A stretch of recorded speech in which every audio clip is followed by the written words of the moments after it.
очень, Ну вот да, по грустно. восходящей так Да. шло все, и от этой грусти Да, мы пришли к какой-то, может быть, внутренней гармонии и оно как промежуточной будто радости. растерялось в начале, вот так немножко с этим стартом, и, может быть, давила какая-то ответственность после вчерашнего такого блестящего катания, и так вот потихоньку запрягала, но было уже немножко поздно запрягать, к Ну, сожалению. вы знаете, что мне понравилось? То, что от одного спортсмена к другому, по мере того, как мы приближаемся уже к Аделе Петросян, которая будет завершать произвольные программы, мы видим все большую и большую вовлеченность того или иного спортсмена в то, что происходит на льду.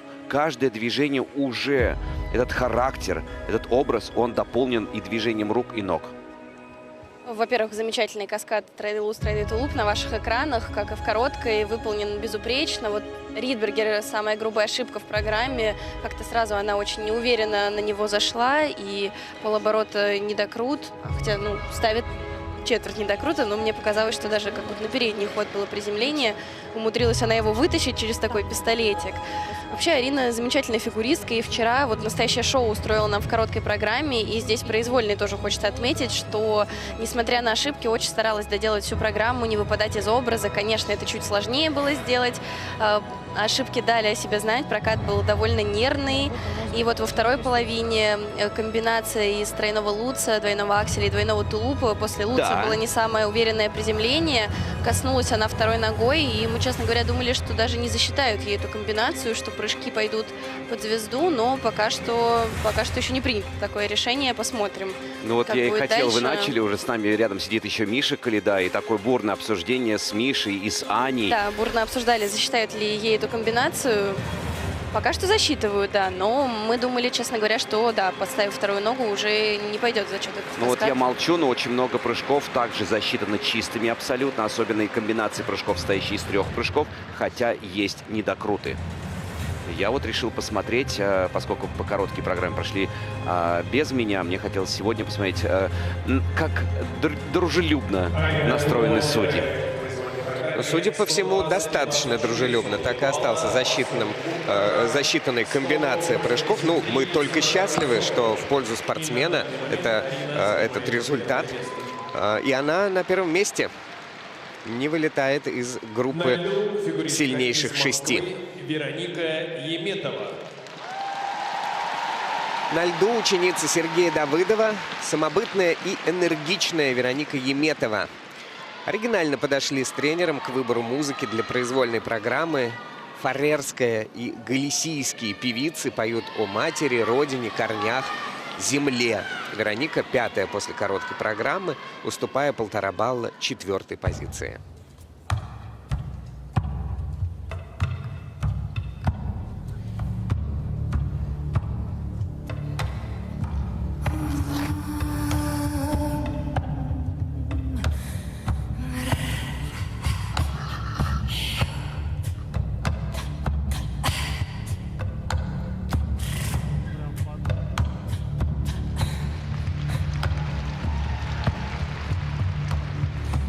Know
Молодчина, молодчина. Виктория Еметова катается в своем стиле, для нее присущим. Вероника Еметова настолько собранная, настолько подтянутая и круче даже, чем в Казани она катается.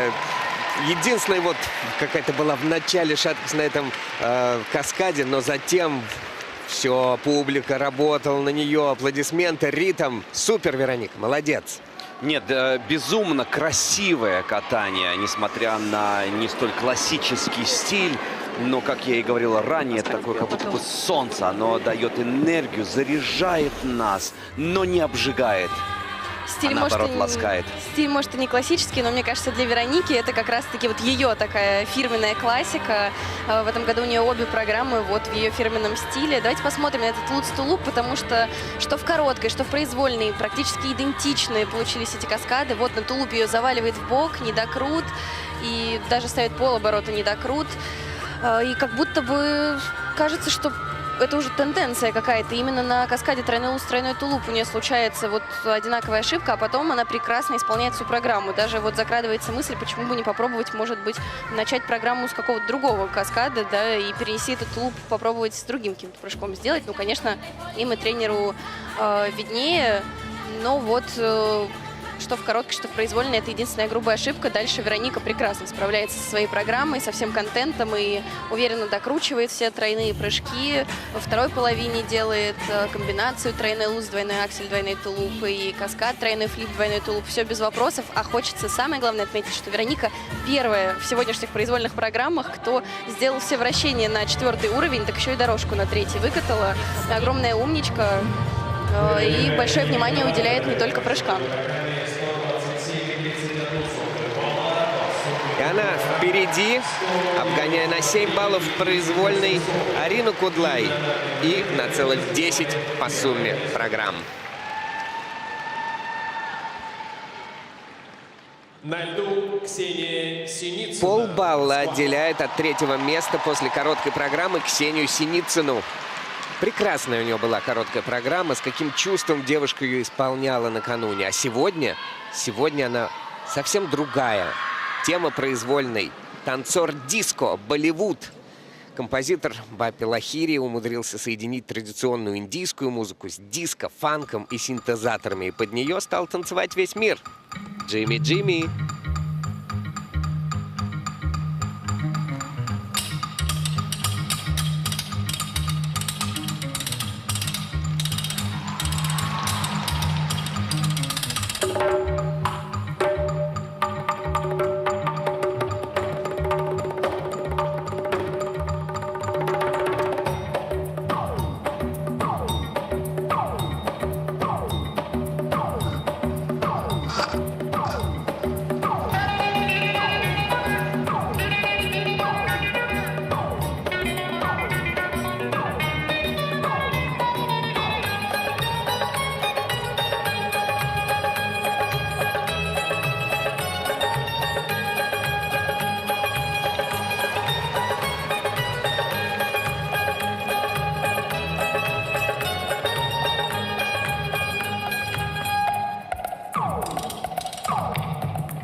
जैसे दिल वालों की हो गोरों की न कालों की दुनिया है दिल वालों की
Неиссякаемая улыбка и харизма присущи этой прекрасной, талантливой спортсменке. Ксюша Синицына настолько может быть разной, но имеет колоссальный объем. Когда она на льду, ты понимаешь, что вот ее творчество наполняет. И даже сейчас, видите, уже финальный поклон, казалось бы, когда работа сделана, но все равно она не выходит из этого образа моментально. Это как игра в театре, когда спектакли проходят, но все равно у тебя до сих пор какие-то бегут мурашки. Официальный партнер Федерации фигурного катания России на коньках ТЭП-банк восхищается своими клиентами и всеми участниками соревнований. Всем, кто проявил себя на этом льду, ТЭП-банк желает не останавливаться на достигнутом и двигаться только вперед. Ксюша — это, конечно, неиссякаемый позитив сегодня. Насколько она артистична, пластична, танцевальна. Ее программы просто каждый раз это в самое сердце. И сегодня публика, трибуны аплодировали ей в такт музыки, в унисон. И это круто, что у Ксюши есть такой дар, можно сказать, так зажигать зрителей. Если говорить про технику, то очень обидная, конечно, грубая ошибка в первой половине была. Сделана лишь двойной флип вместо тройного, но профессионализм и мастерство... Дырочку попала. Там вообще, либо ногу, как подвернула. Думаю, что как раз именно эту ошибку на флипе обсуждают, потому что это единственная прям грубая ошибка была. Но вот опять же мастерство и профессионализм Ксюши позволили ей забыть в ту же секунду об этой ошибке, продолжать зажигать и при этом во второй половине исполнить все 3 каскада. Опять же напомню, что это не оставляет тогда никакой возможности для ошибки или чтобы исправить какой-то прыжок. Справилась тройной луз, тройной тулуп, тройной луз, двойной аксель, двойной тулуп и тройной флип, двойной тулуп. Все это было исполнено во второй половине.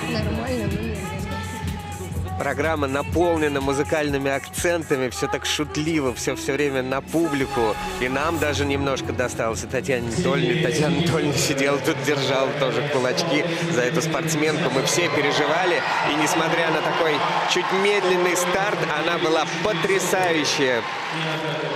На данный момент лидирует и по произвольной программе, и по сумме баллов. Чуть-чуть не добрала до 200. На льду фигуристка из Санкт-Петербурга Ксения Гущина. Ксения Гущина накануне каталась тоже замечательно. Небольшая неуверенность во вращении не позволила ей запрыгнуть на 2-е место. Отставание меньше балла. Сегодня поблажек быть не может. Come together, как бы говорят элементом, компоненты.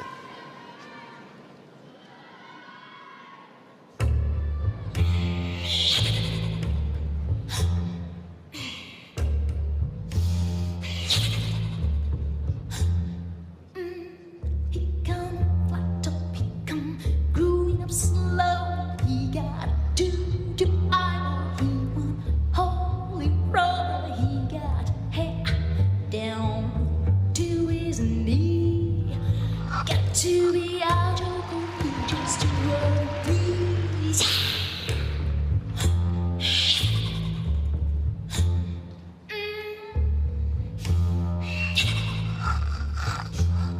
He wears shoes and he got dog jump at dog, he got monkey finger, she dog, he say, I know you and you know me. One thing I can tell you is you got to be free. Come together right now.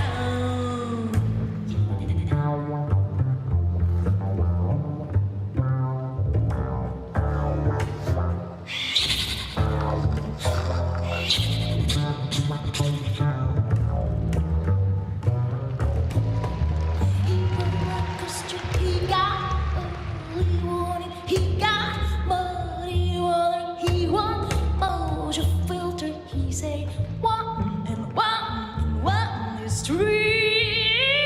Got to be good looking, 'cause it's so hard to see.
Классная программа. Каждой частью своего тела она вся в музыке, вся в этом танце. Ну, вы знаете, на мой взгляд, и я стараюсь это постоянно преподнести, в том ключе, что действительно здесь какой-то огромный талант у Ксюши, но вот почему-то она пока не дает этому таланту распространиться. То есть как будто она все равно еще держит это в себе.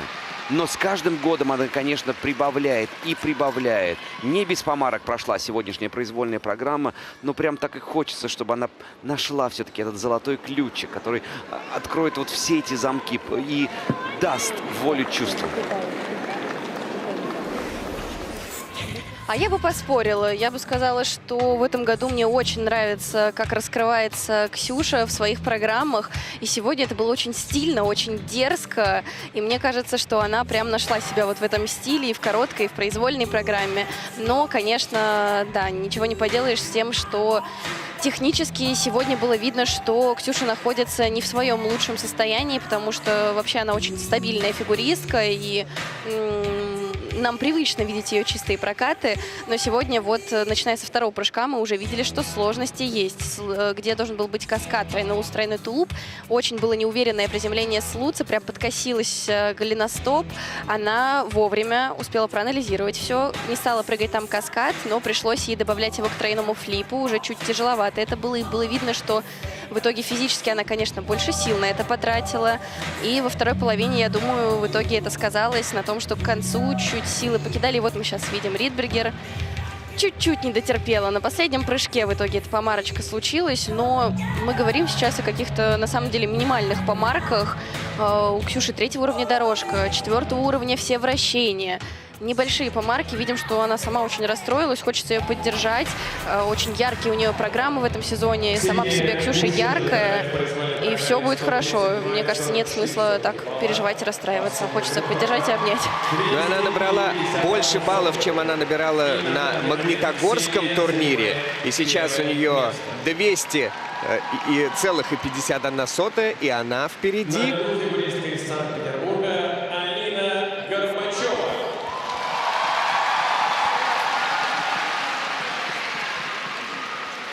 На исполнение четверного прыжка обещает решиться Алина Горбачева. В программе стоит Сальхов. После короткой программы Алина вторая, но эту позицию еще предстоит отстоять.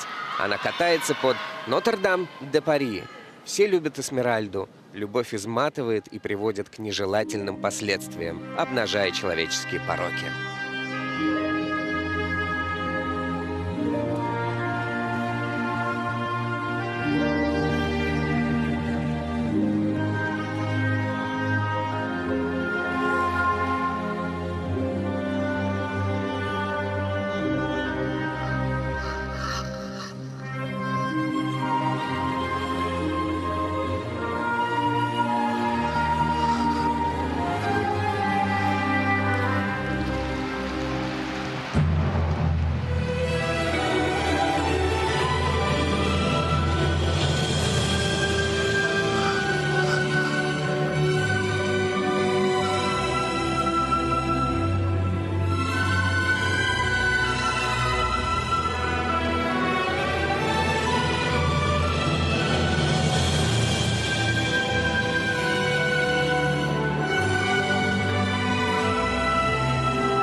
mentir.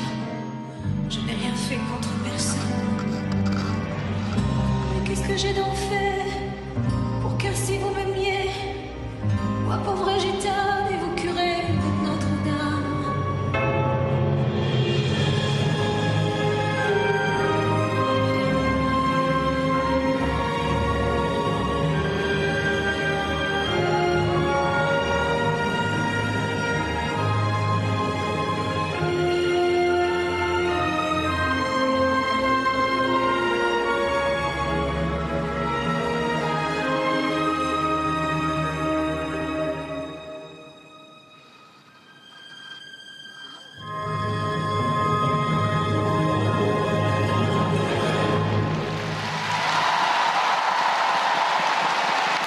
Настолько органично, настолько все выверено, настолько проникновенно, и как будто не было этих травм, как будто бы и не было каких-то перерывов. Да, мы сегодня заявляли о том, что возможно, будет осуществлена попытка исполнить четверной сальхов.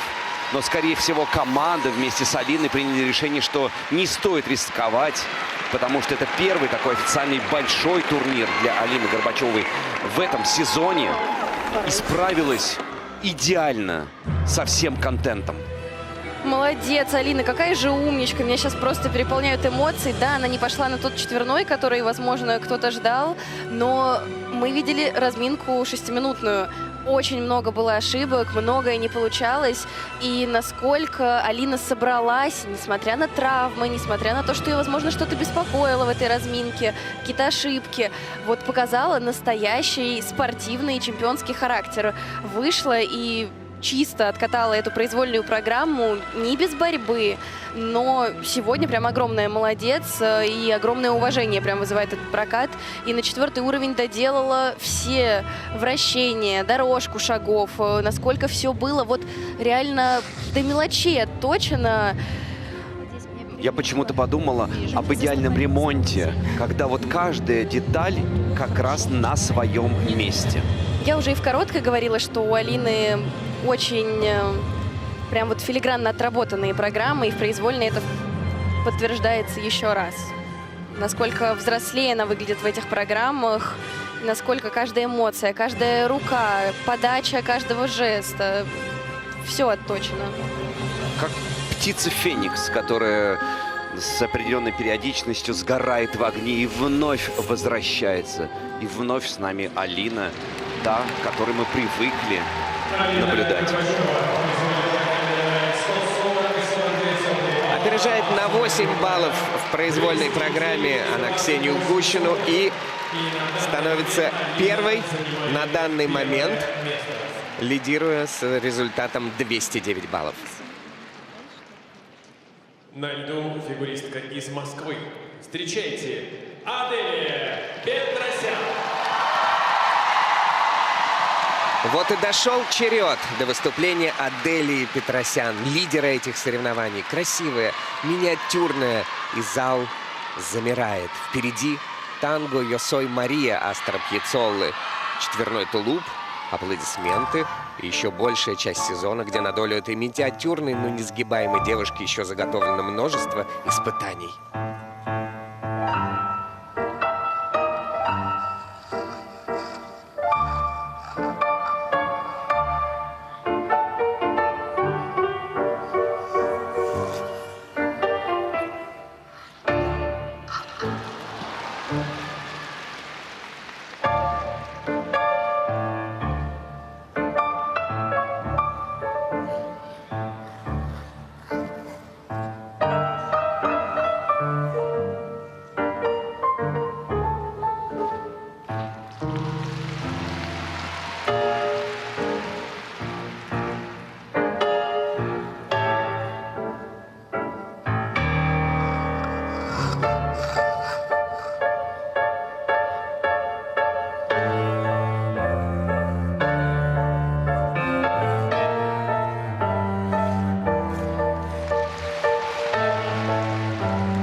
Buenos Aires, María, no ven quién soy yo.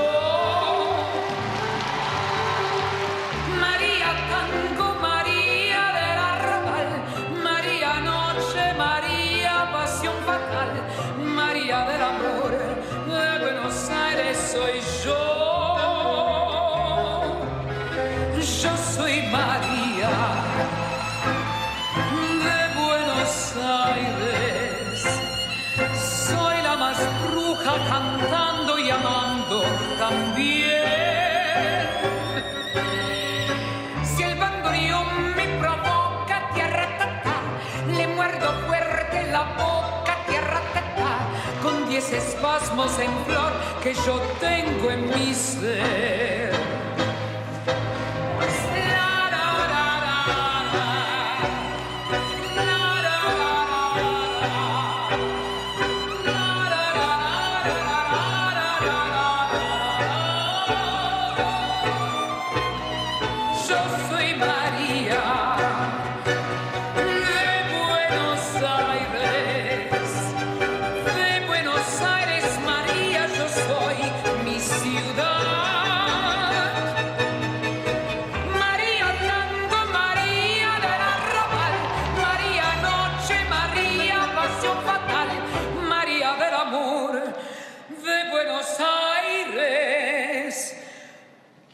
Soy yo.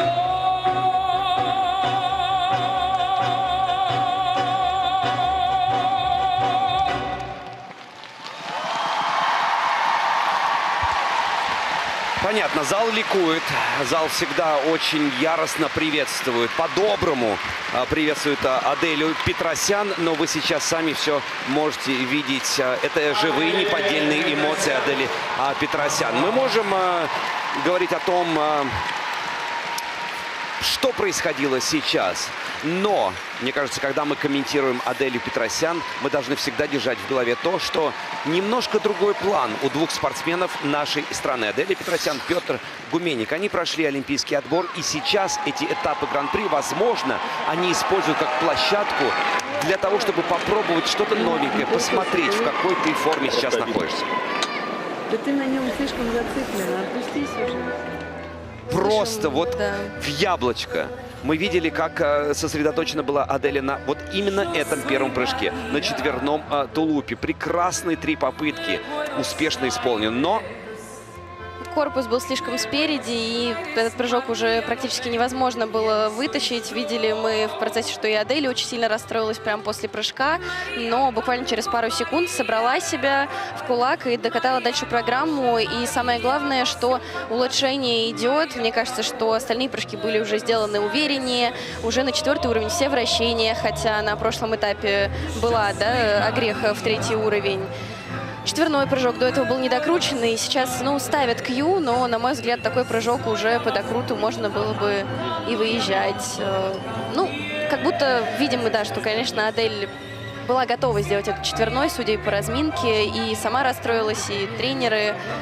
И как будто весь прокат дальнейший все равно, конечно, в голове держала эту ошибку, не дала себе окончательно расслабиться, но все придет. Главное вот шаг за шагом идти по верному пути. Да, если для многих акцент этого сезона заключается в главном турнире, это чемпионат России, который пройдет совсем уже скоро, то Олимпийские игры через несколько месяцев. И здесь нужно специально идти по тому пути, чтобы ты был в идеальной форме именно на Олимпиаде. И это первое место с результатом 230 баллов по сумме 2 программ. Аделия побеждает на этом турнире.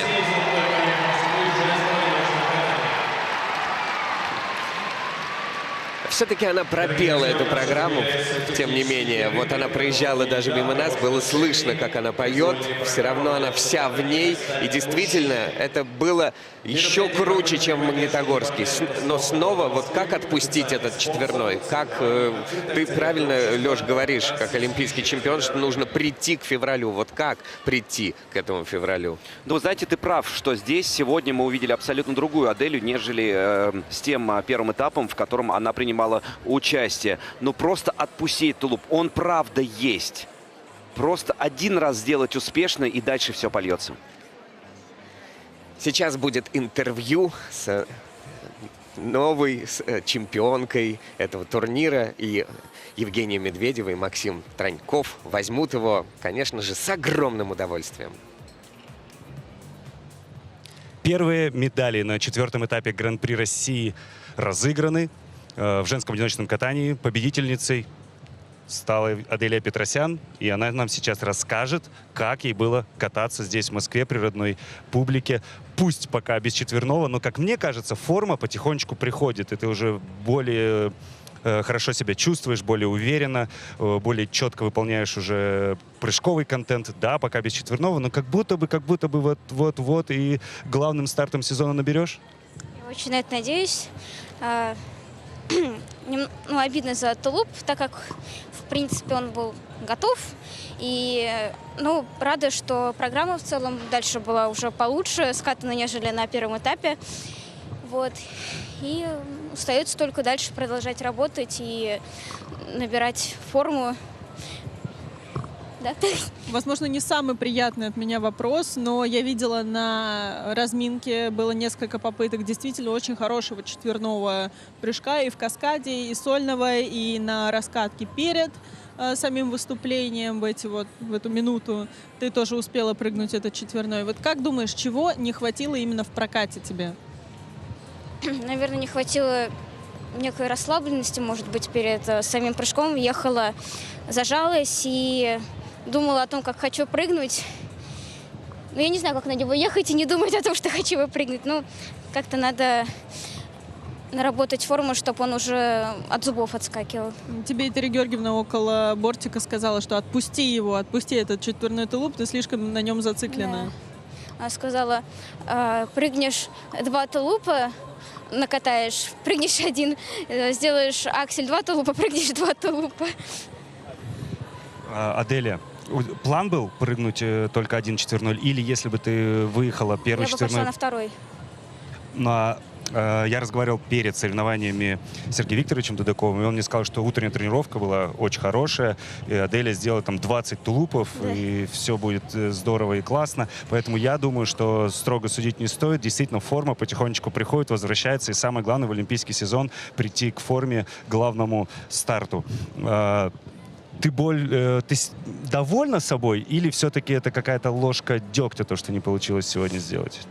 Это, конечно, всегда недостаток, когда в программе есть и падение, и невыполненный элемент, но хочу себя похвалить за то, что все-таки это были достойные 2 проката, уже получше, полегче, по дыхалке проехала, так что остается только спокойно дальше работать. Мне подсказывает что-то, что у тебя дорожка 3-го уровня, и, насколько я понимаю, там на Твизле тебя пошатнуло. Там надо смотреть дорожку, я еще не видела уровня. Вот. Мы так спрашиваем про элементы, прыжки, техника, удалось, не удалось, там расстраиваемся, что там упало или там пошатнулось. Кайфануть-то получилось сегодня? Я видела, что ты намного увереннее уже, и в прыжки идешь свободнее, и по эмоциям ты более раскрепощена. Вот удовольствие-то получила? Только честно. Наверное, на последних двух элементах прыжковых начала как-то отпускать ситуацию уже и ехала, даже больше смотрела на трибуну уже, на судей, то есть как-то в себя пришла. До чемпионата России больше месяца еще. Расскажи, как будешь готовиться, или все как обычно? Да, в принципе, это все то же самое будет, просто... Наверное, я буду себя заставлять все-таки больше слушаться тренеров, потому что... А что, до этого не слушалась тренеров?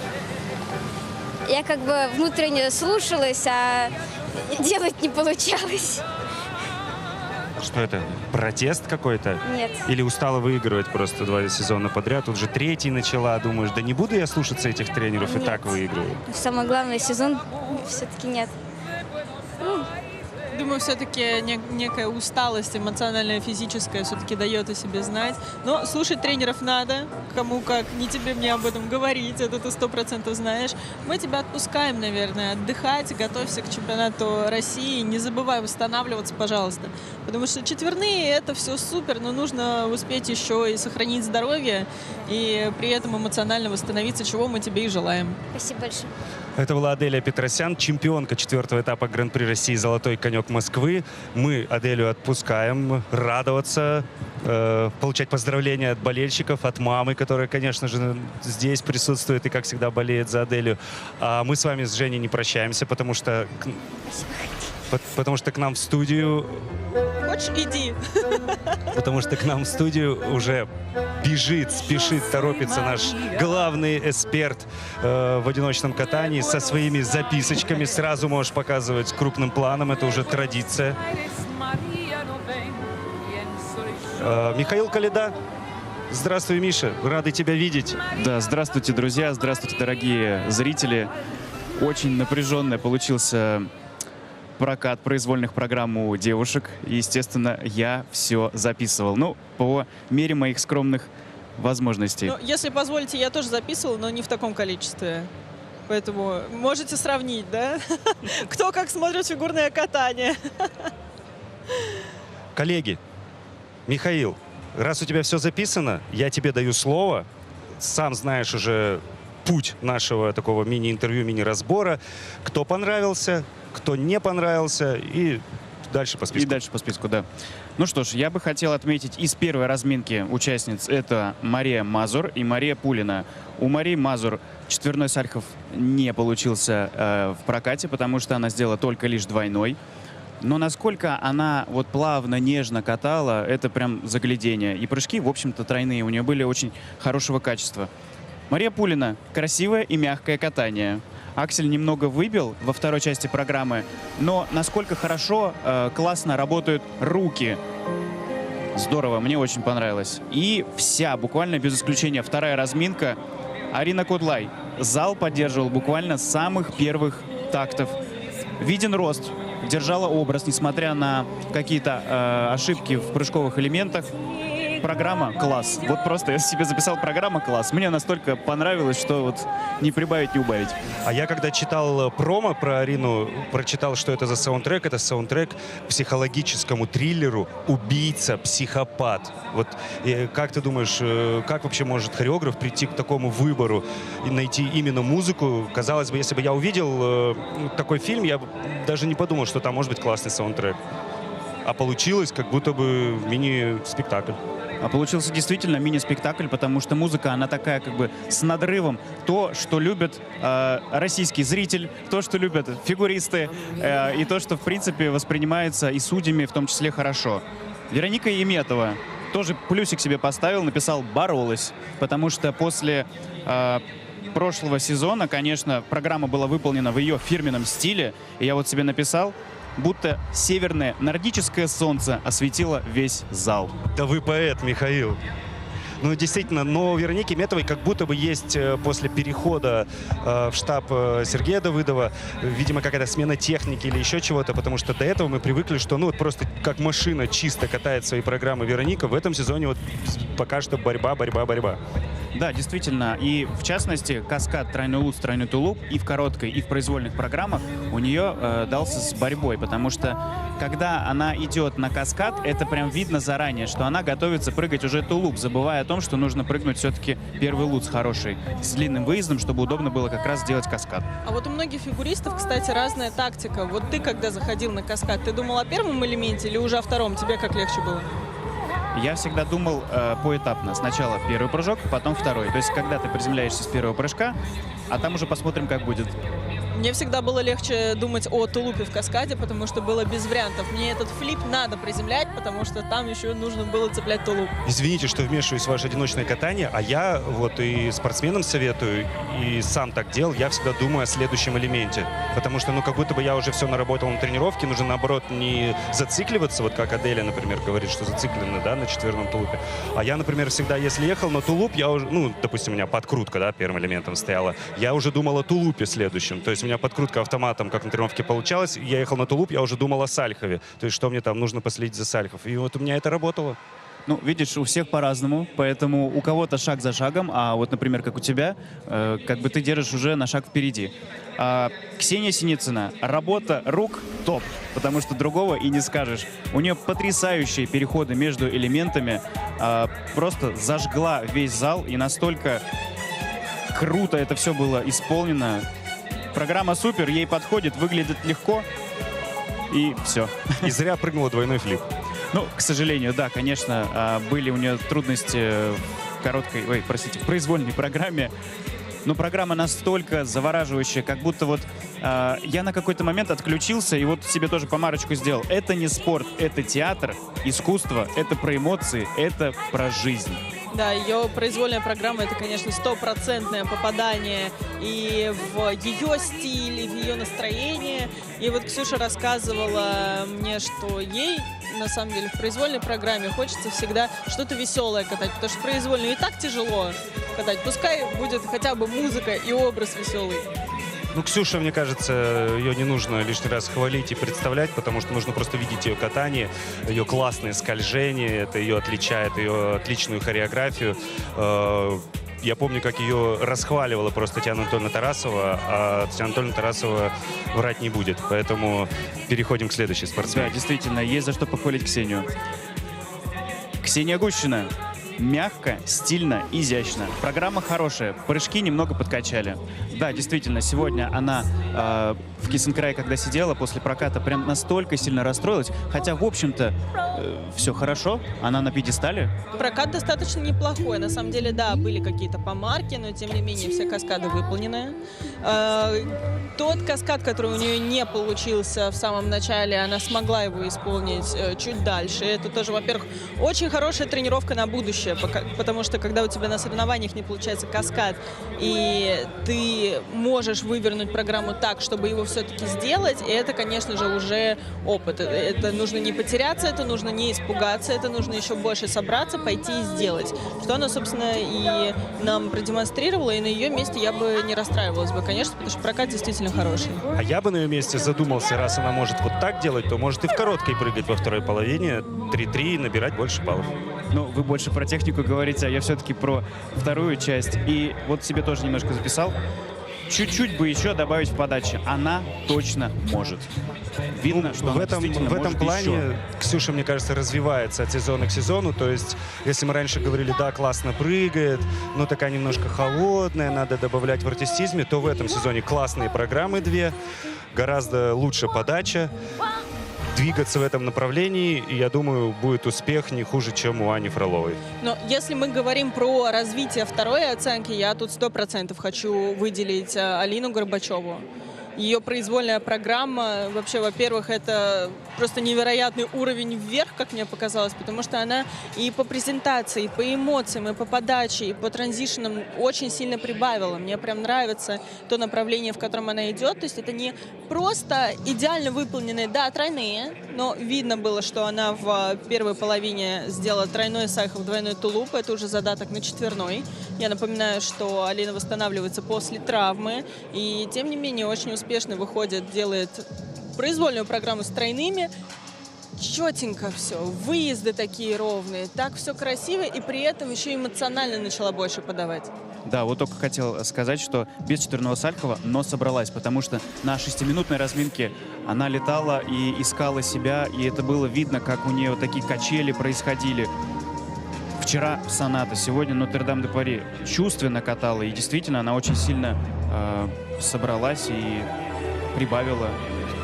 Да, не отдавала техническую часть, боролась, да, может быть, где-то не совсем там что-то докручивала, но тем не менее четкие выезды, четкие позиции. Как мне показалось, она сегодня так была максимально собрана, но тем не менее это не повлияло на вторую оценку, что часто бывает, когда спортсмен пережимает себя в плане какого-то настроя запредельного, и уходит вторая оценка на второй план. Здесь как будто бы все было в балансе. Пока видно, что это еще не максимум формы, но тем не менее на сегодняшний день после тяжелой травмы это очень хороший прокат и заслуженное серебро, с чем мы и поздравляем Алину Горбачеву.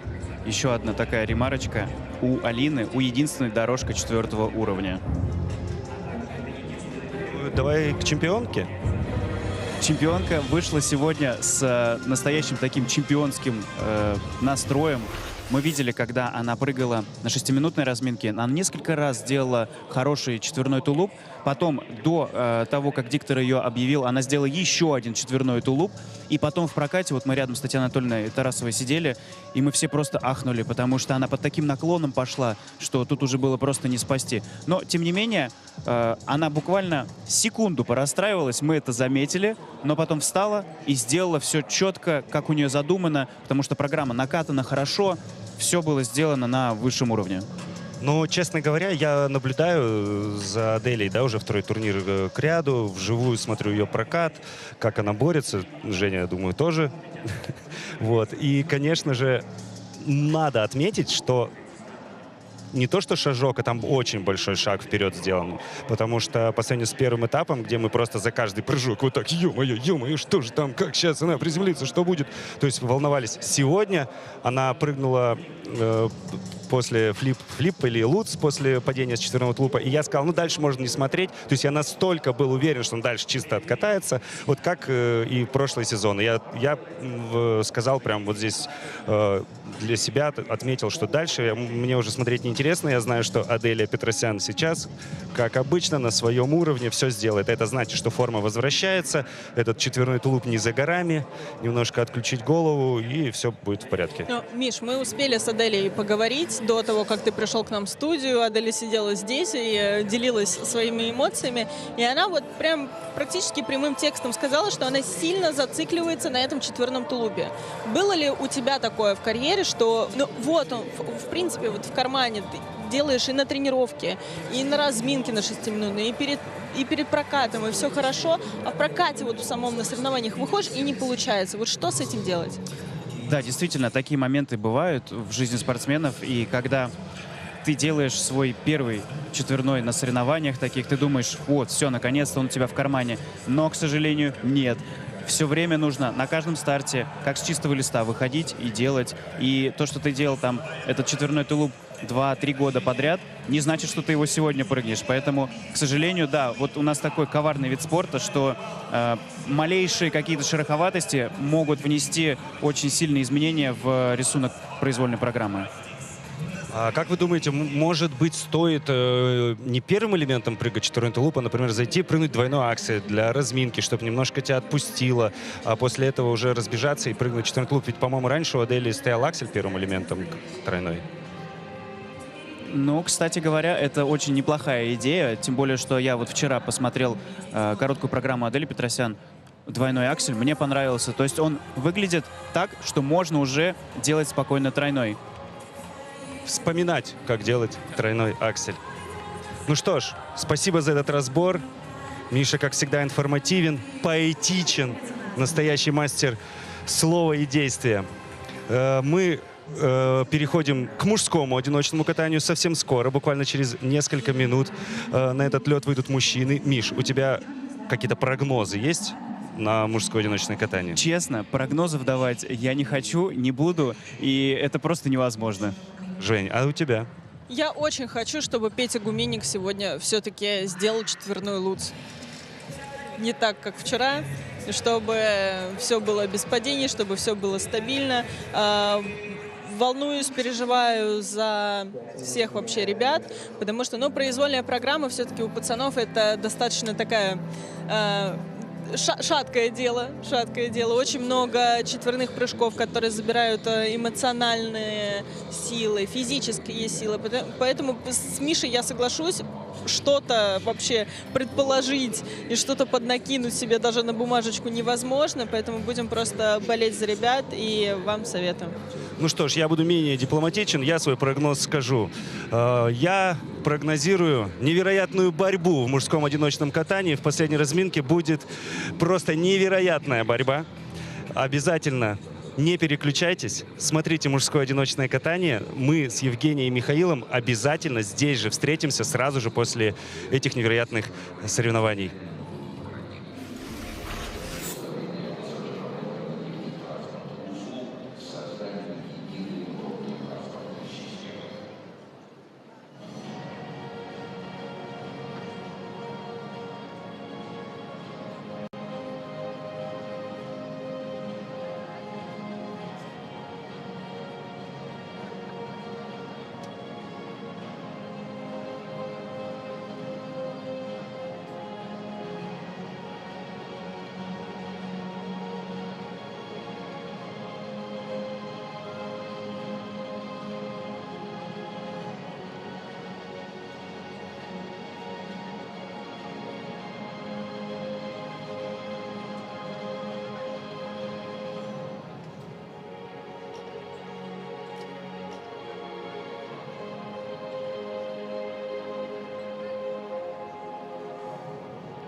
Добрый день, уважаемые зрители, любители фигурного катания. Добро пожаловать в Москву на ЦСКА-арену.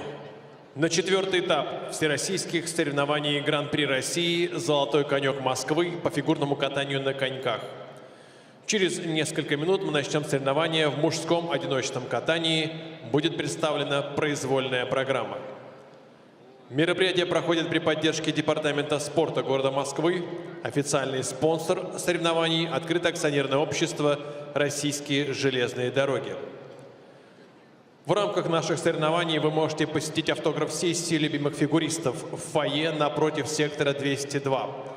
Алексей Ягудин проведет автограф-сессию с 16:50 до 17:15, Анна Щербакова с 17:15 до 17:45, а Евгения Медведева с 17:45 до 18:15. Напоминаем вам, что не разрешается видеофотосъемка с использованием вспышки. Просим вас выключить звуки мобильных телефонов и не бросать подарки и цветы на лед. Подарки и цветы, вручаемые спортсменам по окончании их выступлений, должны быть полностью завернуты. Благодарим вас за понимание. Представляем вам официальных лиц нашего турнира. Старший судья Мария Грибоносова-Гребнева, Москва. Судья номер 1 Святослав Бабенко, Тверь. Судья номер 2 Регина Трусова, Казань. Судья номер 3 Сергей Чемоданов, Московская область. Судья номер 4 Полина Якобс, Санкт-Петербург. Судья номер 5 Елена Ушакова, Москва. Судья номер 6 Никита Логачев, Ленинградская область. Судья номер 7 Юлия Соловьева, Томск. Техническая бригада. Технический контролер Юлия Андреева, Москва. Технические специалисты Александр Кузнецов, Москва. И Ольга Маркова, Москва.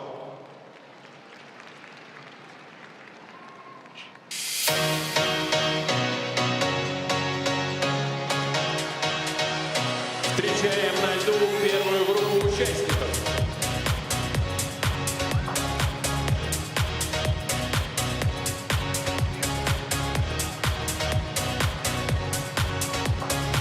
Михаил Полянский, Санкт-Петербург.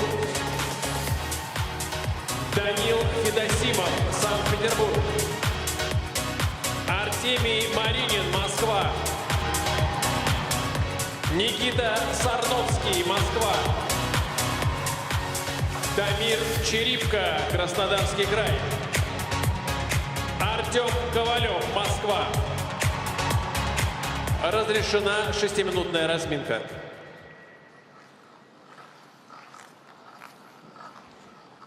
Продолжаются соревнования на Гран-при России по фигурному катанию в Москве, в этом потрясающем дворце спорта, где так все светло, красиво, где зрители так близко сидят к ледовой арене и чувствуют дыхание спортсменов. Мне кажется зачастую, что вот те спортсмены, кто повыше, у кого руки подлиннее, вот прямо еще чуть-чуть и заденут уже зрителей, которые буквально вываливаются на бортик.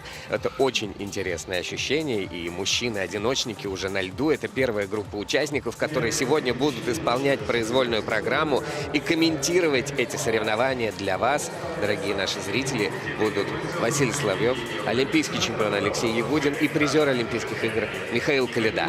Всем добрый день. Всем привет. Да, интересно, как будет складываться борьба сегодня у мужчин. Здесь очень сильные спортсмены. Мы видели, как в реальности происходят взлеты и, к сожалению, падения в ряде прокатов во время коротких программ. Но произвольная программа расставит всех на свои места. Михаил Полянский будет кататься первым. Спортсмен, представляющий Санкт-Петербург и Академию фигурного катания под руководством Евгении Рукавицыной и Галины Кашиной. Попытается реанимировать свое состояние на этом турнире. Ну, так обидно, 12-е место после короткой. С другой стороны, ну, так всегда бывает. Ну, кто-то должен оказаться 12-м. А компания-то очень сильная. Тут шажок влево, шажок вправо, и вот ты уже куда-то улетел. Данил Федосимов также, Санкт-Петербург, но это уже ученик Чеботаревой, Косицыной и Зотовой. Также представляет Академию фигурного катания.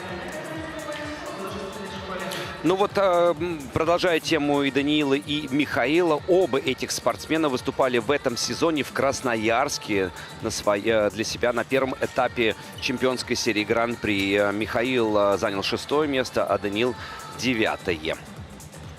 Конечно же, пристальное внимание к Артемию Маринину. 18-летний спортсмен, который, к сожалению, единственный, кто не будет прыгать четверные прыжки, но даже не заявил, да, в своей программе. По-моему, единственный. Я так пробежался по протоколам. Как получается? Пока рано или пока не получаются? Или нужно решить какие-то другие вопросы? Вот как Светлана Соколовская вчера. Давай, расслабься, прогони страх. Я думаю, здесь, в этой ситуации, если мы говорим про Артемия Маринина, то ответ очень прост. Просто нет четверного прыжка в арсенале. То есть, как бы, этот спортсмен не владеет на данный момент четверным прыжком, поэтому ставка именно в его катании на чистоту и короткой, и произвольной программы. Тренеры подгоняют Артемию, сразу одновременно и ругаются, и улыбаются. Светлана Соколовская и Станислав Захаров. Конечно, это удивительная тренерская парочка. Вот что я могу сказать, с каким удовольствием они работают с Артемием. Просто по кайфу работа людям, и это, конечно, зачетно. Никита Сарновский будет кататься следующим. Это Академия Ангелы Плющенко, Михайлов и Алексеев. Его тренеры. И, это, наверное, тоже вот одно из самых обидных выступлений вчера. Еще он вышел после Марка Кондратюка, а тут трибуны орут, и все это на уши тебе, и сорвал прыжок. Хотя, казалось бы, мог бы и в сильнейших кататься. Да, действительно, Никита владеет сложнейшими четверными прыжками. И вот, к сожалению, вчера вот эта волна, которая охватила весь зал после проката Марка Кондратюка, не дала ему откатать чисто. Из Краснодарского края Дамир Чирипко тренируется у Ксении Желепина, это Юрия Котова. Очень славно вчера катался. Может быть, не хватало ему каких-то компонентных решений в своей программе, но чисто исполнил элементы, на удивление нам. У нас такая традиция, мы же не комментируем во время выступления, но когда спортсмен катается, мы всегда лицами отыгрываем. Вы бы видели лица Михаила Коляды в тот момент, когда вчера Чирипко выстрелил свои прыжки. Это было знаменательно. У Дамира, кстати, прекрасное хобби. Поспать подольше и прогулки вдоль моря. Мне нравится этот спортсмен. Это сочинская. Конечно, потому что тренируется он в Сочи. Один раз там были Олимпийские игры, все остальное время это супер-курорт. Как тренироваться в такой ситуации, я, честно говоря, с трудом представляю. Артем Ковалев все-таки в первой группе участников, все-таки в первой разминке. Хотя, конечно, он был молодцом накануне. Это было очень мощное катание от этого самого высокого. И не только поэтому заметного фигуриста в нашем фигурном катании. Но он достаточно часто, очень ярко врывается в элиту мужского катания, а потом на какой-то момент исчезает из поля. Где-то тренируется, где-то травмы, а потом вновь ярко презентует себя в очередном сезоне.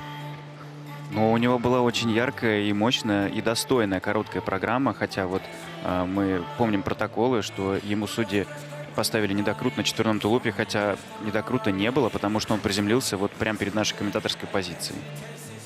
И, собственно, из-за этого и оказался в первой разминке.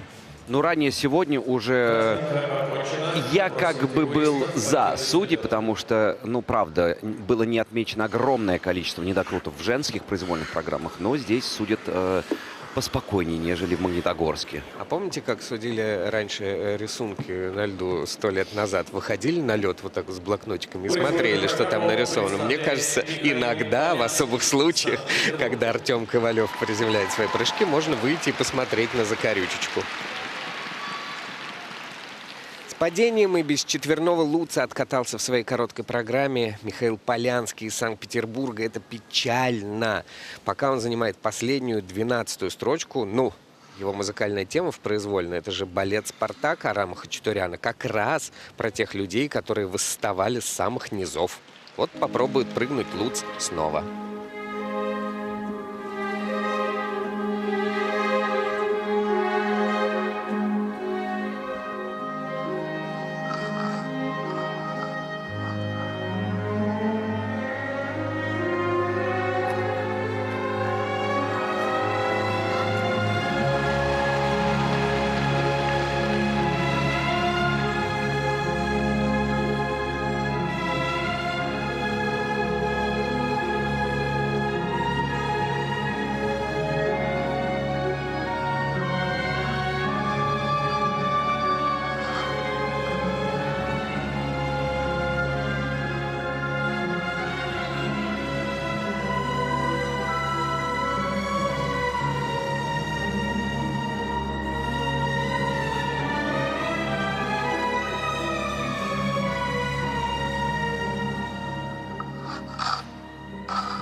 несмотря на определенные срывы в произвольной программы, на мой взгляд, да, как бы есть ошибки, будет разговор с тренером, будет разбор этого проката. Но в общем и целом абсолютно мощное, адекватное катание, сложные вращения. Не раз с Мишей переглянулись здесь, понимая всю сложность того, что мы с вами наблюдали. Да, действительно, программа сегодня прям практически сверкала. И стартовый четверной луц все-таки нас так это приободрил. И мы с надеждой посмотрели на Михаила. И, к сожалению, вот второй прыжок не получился. Но сейчас будем смотреть, собственно, почему не получился. Да, была череда таких более сложных элементов с более простыми. Казалось, вот стартовый четверной луц безумной сложности, потом провал на каких-то более простых элементах, а потом опять тройной луц, тройной ридбергер. Вот это четверной луц, с которого все начиналось. Высоченный, вообще прекрасно сделанный. Немножко, конечно, недокрут был. А вот на Сальхове, почему, собственно, так получилось? Потому что он поторопился.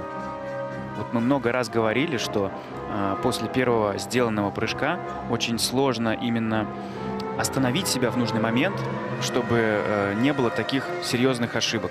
Удивительно, вот на четверном луце ставят кьюшку, недокрут, а на четверном тулупе нет. На мой взгляд, было абсолютно все наоборот. И вот этот сложнейший прыжок, сначала зубцовый, потом реберный, тройной луц, тройной ридбергер под конец программы. И вот, да, еще одна ошибочка такая на тройном луце, только лишь степ-аут, перепрыжка. Но программа сегодня как-то вот смотрелась гораздо легче, чем на первом этапе в Магнитогорске. Да, конечно, там у него было больше ошибок. Такой Спартак с опытом. Ну да, подрастающий идет.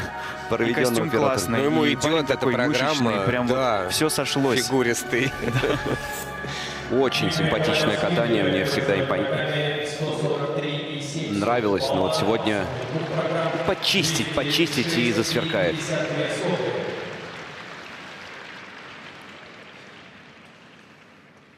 Произвольную программу представляет Данил Федосимов, 11-й после короткой программы, катается под пение «Гару». «Я заколдовал тебя». Между прочим, сам Гару, хоть и не фигурист, но выступал лично на Олимпийских играх. Он пел на открытии в Ванкувере, если вы вдруг не знали. Данил открывает программу каскадом с четверным тулупом.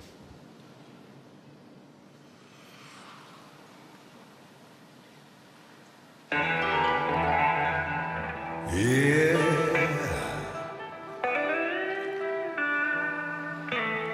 I put a spell on you.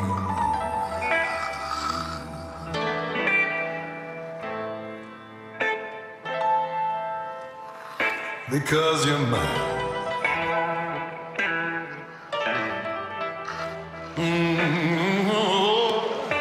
You better stop the things that you do. Oh, child, 'cause I ain't lying. I put a spell on you.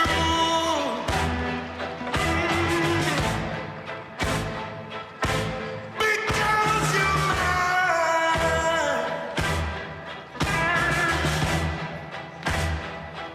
Oh, you better stop the things you do.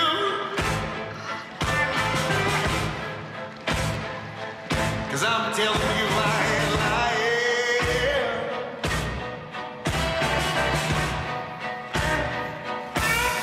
Ain't gonna take none of your fooling around. And I don't wanna hear about you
Oh, you better stop the things you do.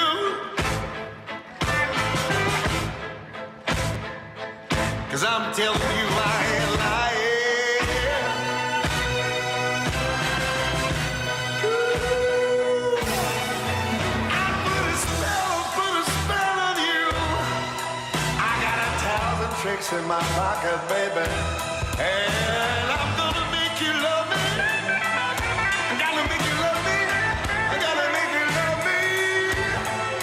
I'll put a spell on you.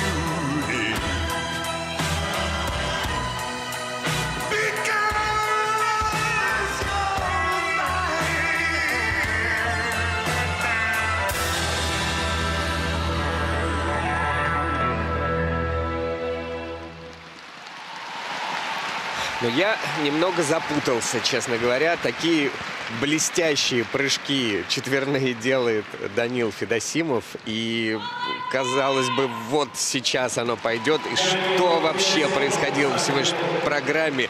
Взлет невероятный, потом падение, я имею в виду эмоционально, совершенно сумасшедшее. Ты же тренировался там рядом вот с Данилом. Что происходит вообще с человеком? Ну, конкретно сейчас в этой произвольной программе были такие как бы качели.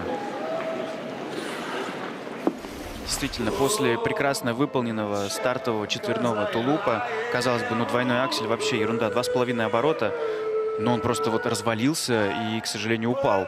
И пострадала вся комбинация. Вот сейчас на ваших экранах. Казалось бы, уже все чистенько сделано. И я думаю, мыслями своими он уже впереди был. Где-то думал о других последующих элементах. Да, и потом также пошел на второй тулуп и сделал его. Да, конечно, там небольшой недокрутик был. Не согласен. Я все-таки увидел небольшой недокрутик. Но вот здесь, да, очевидно. Здесь двойной аксель, тройной тулуп. Явный был недокрут. Ну и такое ощущение, знаете, как свет. Как будто здесь игра света была. Включили, выключили. Есть он, нет. Пропал, есть, появился.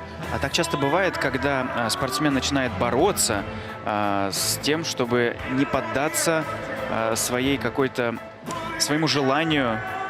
Да, может быть, все бросить это все и кататься как катится. Какой-то есть внутренний дискомфорт, и ты пытаешься все-таки, да, но эта программа была в борьбе вообще, в принципе. То есть что-то хорошо, что-то плохо. И вот такие вот качели, они как раз сигнализируют о том, что потеря концентрации такая вот мимолетная, она приводит к таким ошибкам. Это очень печально, потому что такой парень, ты талантливый и растянутый, и классно, да. Все. И по подаче, кстати, сегодня программа звучала гораздо ярче, чем в Красноярске. Ну вот я сравниваю предыдущую произвольную программу Михаила Полянского. Там как бы образ был от начала и до конца сохранен, а здесь он выключался, да, и также выключалось эмоциональное состояние. То есть как бы и программа вылетала тоже. Ну ничего, я думаю, что подработают, и все будет хорошо, и на последующих стартах мы увидим рост. Очень ждем, очень ждем. Удачи Данилу и всей тренерской группе. Сейчас он, конечно, сильно проигрывает Михаилу Полянскому и занимает последнюю строчку. Произвольную программу представляет «Призрак оперы» в исполнении Артемия Маринина. Этот фигурист молод. На турнирах четверные пока не исполняет, как мы видели в короткой. На повестке дня другие установки. Первое — раскрепоститься. Во-вторых — снять скованность, страх, стать свободным, стать более выразительным.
Why so silent, good messieurs? Did you think that I had left you for good? Have you missed me, good messieurs? I have written you an opera.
Ну вот когда произвольная программа только стартовала в исполнении Артемия Маринина, то мы здесь с Мишей приглянулись и вспомнили его самый первый прокат, потому что это первый сезон на взрослом уже уровне. И, конечно, мы понимаем, что одно дело ковыряться, так скажем, среди юниоров, но абсолютно другое по волнению — это выходить уже на взрослый уровень. И первый турнир для него прошелся, как бы, ну, я думаю, процентов на 75. Неплохо.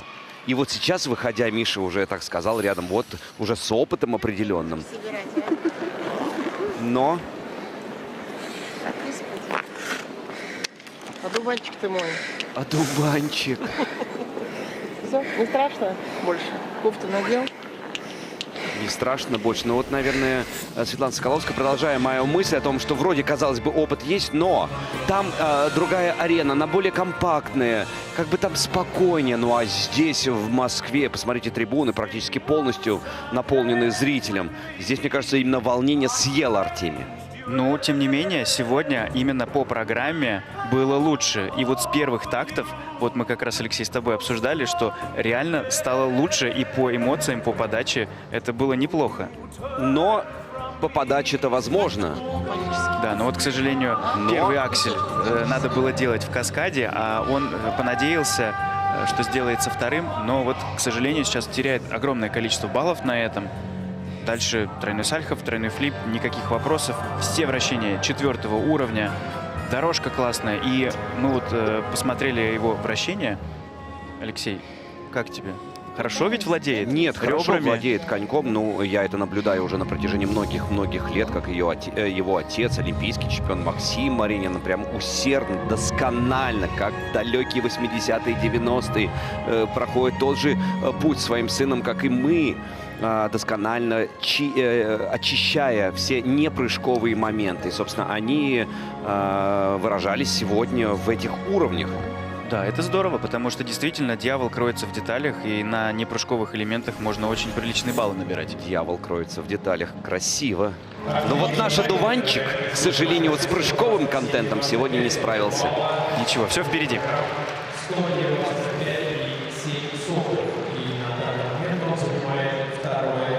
Спасибо судьям. Спасибо. На льду фигурист из Москвы. Еще один заметный в недавнем юниор Никита Сарновский. Вчера довольно скупо начал, может быть, переволновался, когда зал еще гудел после катания Кондратюка. Вот сегодня начнем сначала, и даже его первый трек из «Гладиатора» так и называется «Now we are free». Ну и отлично. Ангелы Плющенко, Никита Сарновский. Поехали.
Ну, сегодня у нас не было еще гладиаторов. Это первый на сегодня. Это первый. Мы видим по финальной позе, которая резко изменилась. И мы увидели, как Никита искренне радовался. Что ж сказать, у «Гладиатора» было много схваток. Вот с прыжковым контентом в этой схватке он выиграл. Ну, практически безупречно сделал все свои прыжки. Здорово вообще показал свою программу. Конечно, там есть над чем поработать в плане хореографии, в плане презентации. В плане хореографии, в плане дорожек, в плане вращений и всего. Боролся, молодец. Боролся не то слово.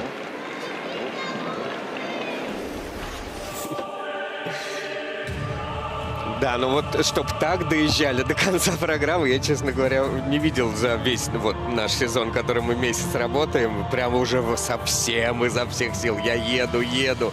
Но четверной нас поразил. Конечно, аплодировали. И Сальхов, да, и тулуп, да. и еще один тулуп. Вообще замечательные прыжки, такие как бы хлесткие, высокие, на огромной скорости.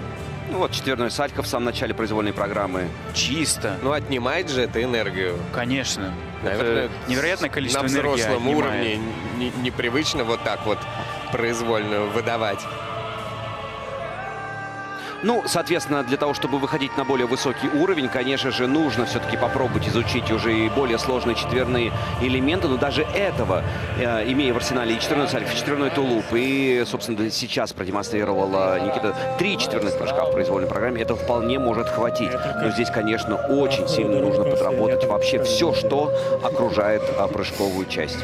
Да, и переходы надо немножечко почистить, добавить, и дорожечки, и вращения. Посмотрите, как низко держит корпус на выезде Никита. Давай. Там, мне кажется, мы все внутренне скандировали все эти эмоции и мысли, которые посещали двукратного олимпийского чемпиона Женю Плющенко. Они были настолько очевидны. Очень сильно устал спортсмен под конец программы. Ну, слушайте, настоящий гладиатор, гладиаторские бои здесь. Но вот радость от того, что действительно все получилось, без падений, без таких срывов. И вновь говорю, обращаю внимание на прыжки. Саня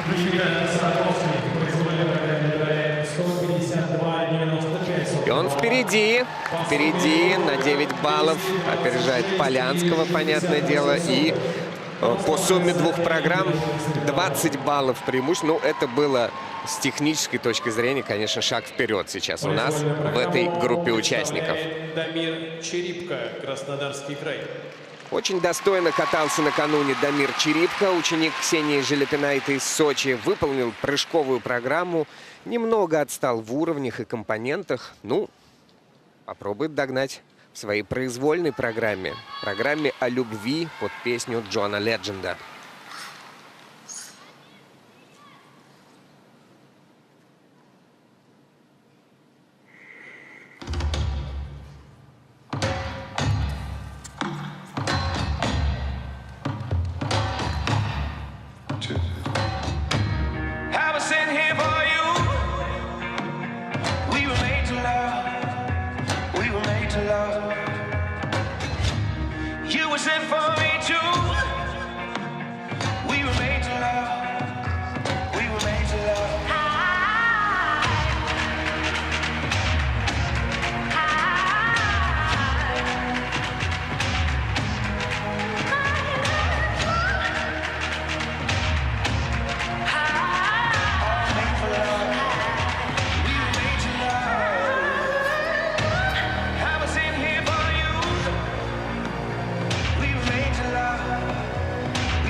'Cause all of me loves all of you. Love your curves and all your edges, all your perfect imperfections. 'Cause I give you all of me, and you give me all of you. I give you all of me, and you give me all of you.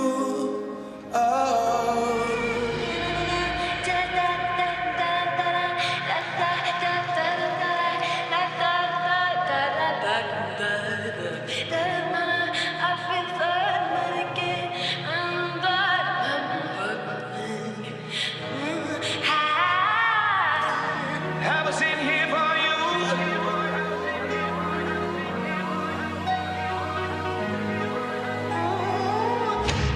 You were sent for me too. We were made to love. We were made to love.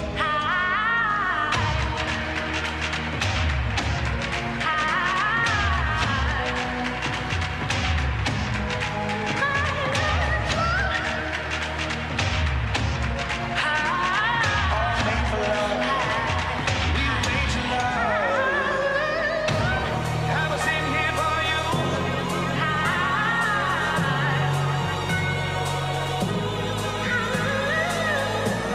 You were sent for me too.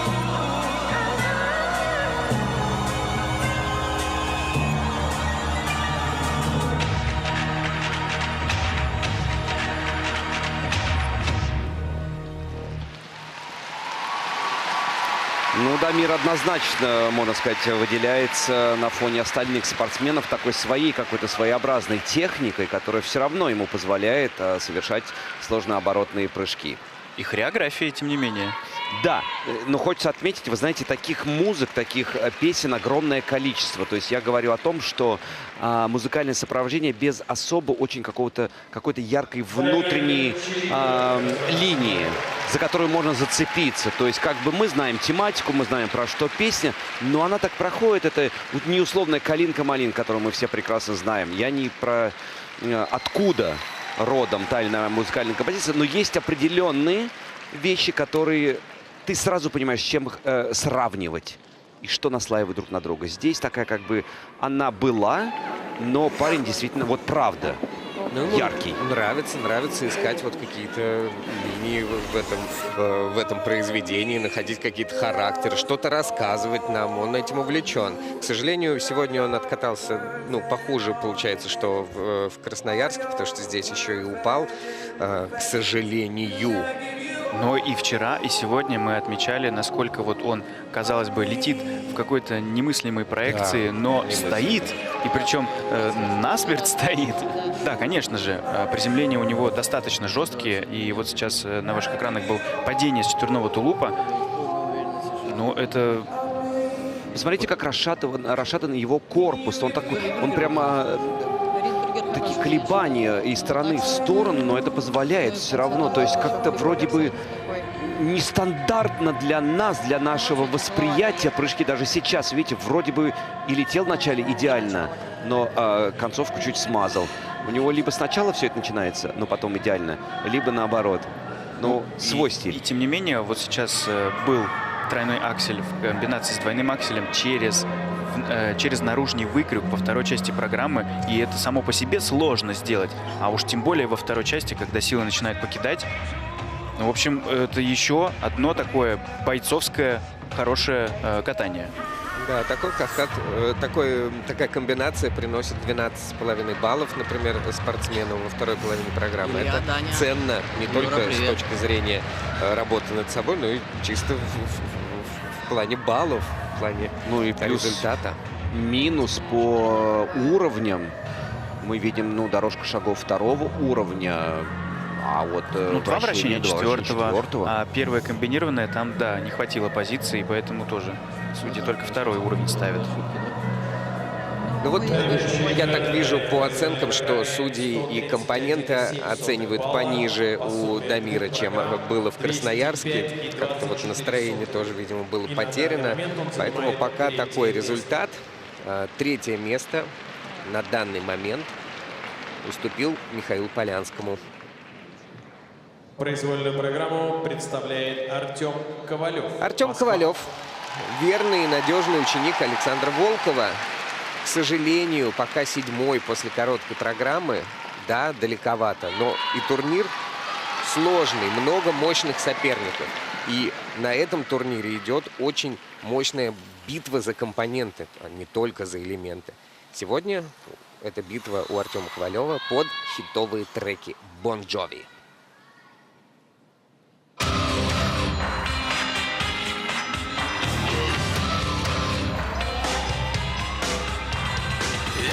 Song for the broken-hearted,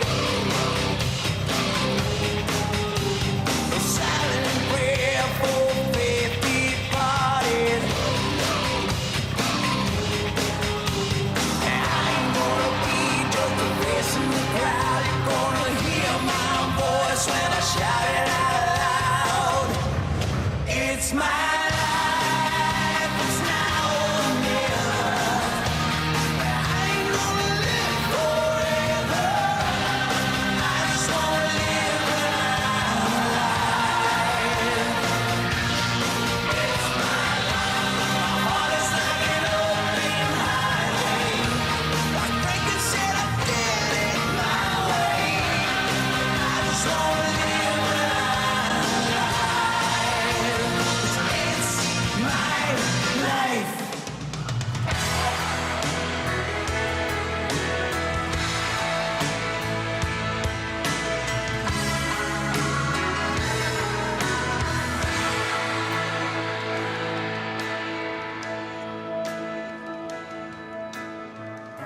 This Romeo is bleeding, but you can't see his blood.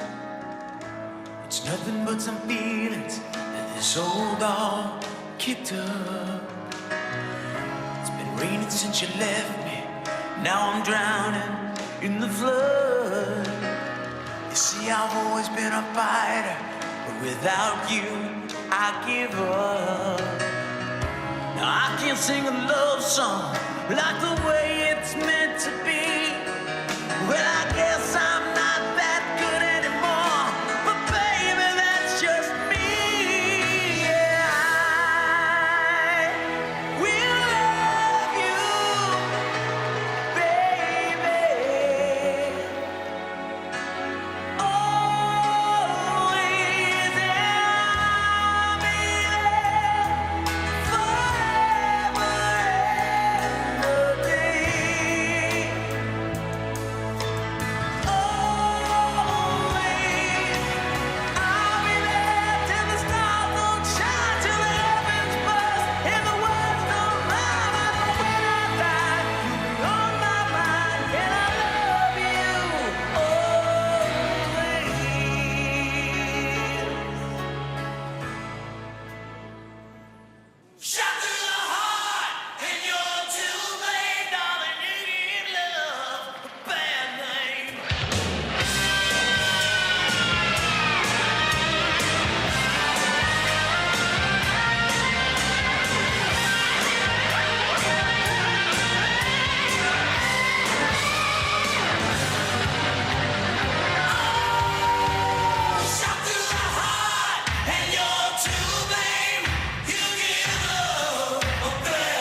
если мы говорим о первой разминке мужских произвольных программ, то Артем Ковалев в данный момент выступил тамадой. Он вел всю первую разминку и стал ярким завершением. Это действительно классная, яркая программа, и мы видели ее в Магнитогорске на первом этапе. Но сегодня здесь, при полных трибунах, это звучало настолько классно, настолько вот от души. Вот прям здорово. Настоящее мужское одиночное катание, настолько брутальное, настолько впечатляющее. Ну и, конечно же, болельщицы в восторге. Ну, Бон Джови все прекрасно слышали, слушают до сих пор. Это на века музыка. Ну и сегодня такой поп-король здесь с нами действительно зарядил публику, поэтому такая реакция, она абсолютно оправдана тем, что происходило ранее на льду. Но вот я ждал этого, друзья, ну вот я ждал. И сейчас я жду в повторе четверной тулуп, который был выполнен прямо перед нами. Абсолютно, там даже не было и половинки четвертинки. Судьи ставят недокрут. Как и вчера мы видели чисто исполненный четверной тулуп, но судьи почему-то ставят Артему Ковалеву недокрут. И сейчас история повторяется. Почему одним ставят недокруты, а другим нет? Но это действительно сложный вопрос. И сейчас на ваших экранах четверной Сальхов. Окей, согласен. Но чуть-чуть было. На Сальхове было. Хотя остальным не ставят. Вот тулуп. Прямо перед нами в 2 метрах. Ну вот с этого ракурса кажется, как будто да. А вот мы сейчас смотрим на лед прямо и чистейший, да. Ну а на льду разве не закорючка? Что прям прямой вам видится? Чистый был. Нам не видится. Ну, в Сальхове немножко с ноги ушел и поэтому упал. Против спортсмена, я за спортсмена. Но просто это настолько спорный вопрос, мне кажется. Ну вот в остальном, в принципе, нет никаких претензий. Высоченные прыжки, 2 тройных акселя во второй части программы. Он заложник своего роста, потому что при таком росте, а он, наверное, самый рослый здесь, очень сложно не прыгать высоко, иначе тебе просто не хватит времени и как раз этой самой высоты, чтобы так крутить. Да, вылетает выше бортика. Это, конечно, очень эффектно выглядит не только в трансляции, но и на этом потрясающем дворце спорта. Но вот, к сожалению, теряет на вращениях Артем. И обидно. Казалось бы, делаешь четверные, сложнейшие, высокие, хорошие плюсы от судей. Но вот на таких простых вещах все-таки терять. Ну не просто теряет, а головокружительно теряет. Там первого уровня стоят. Но это не в новинку. Всегда, когда Артем был на льду, порой вот заряжает этой своей энергетикой внутренний народ. Рукоплещет, прыжки мощные, пролетные. Порой все фантастически сделано, порой нет. Но вот именно вращение дорожки, да. А потом, как говорится, посчитали, прослезились. Он не уступает в своей группе участников никому. На балл опережает по сумме 2 программ Никиту Сарновского. Но, наверное, хотел бы большего, да? Но для этого нужны вот эти детальки, мелочи, которых не хватило сегодня этому потрясающему фигуристу.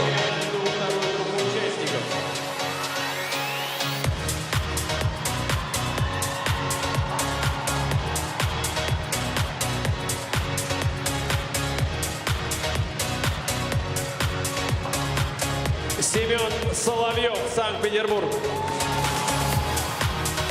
Макар Игнатов, Московская область. Петр Гуменник, Санкт-Петербург. Роман Савосин, Москва.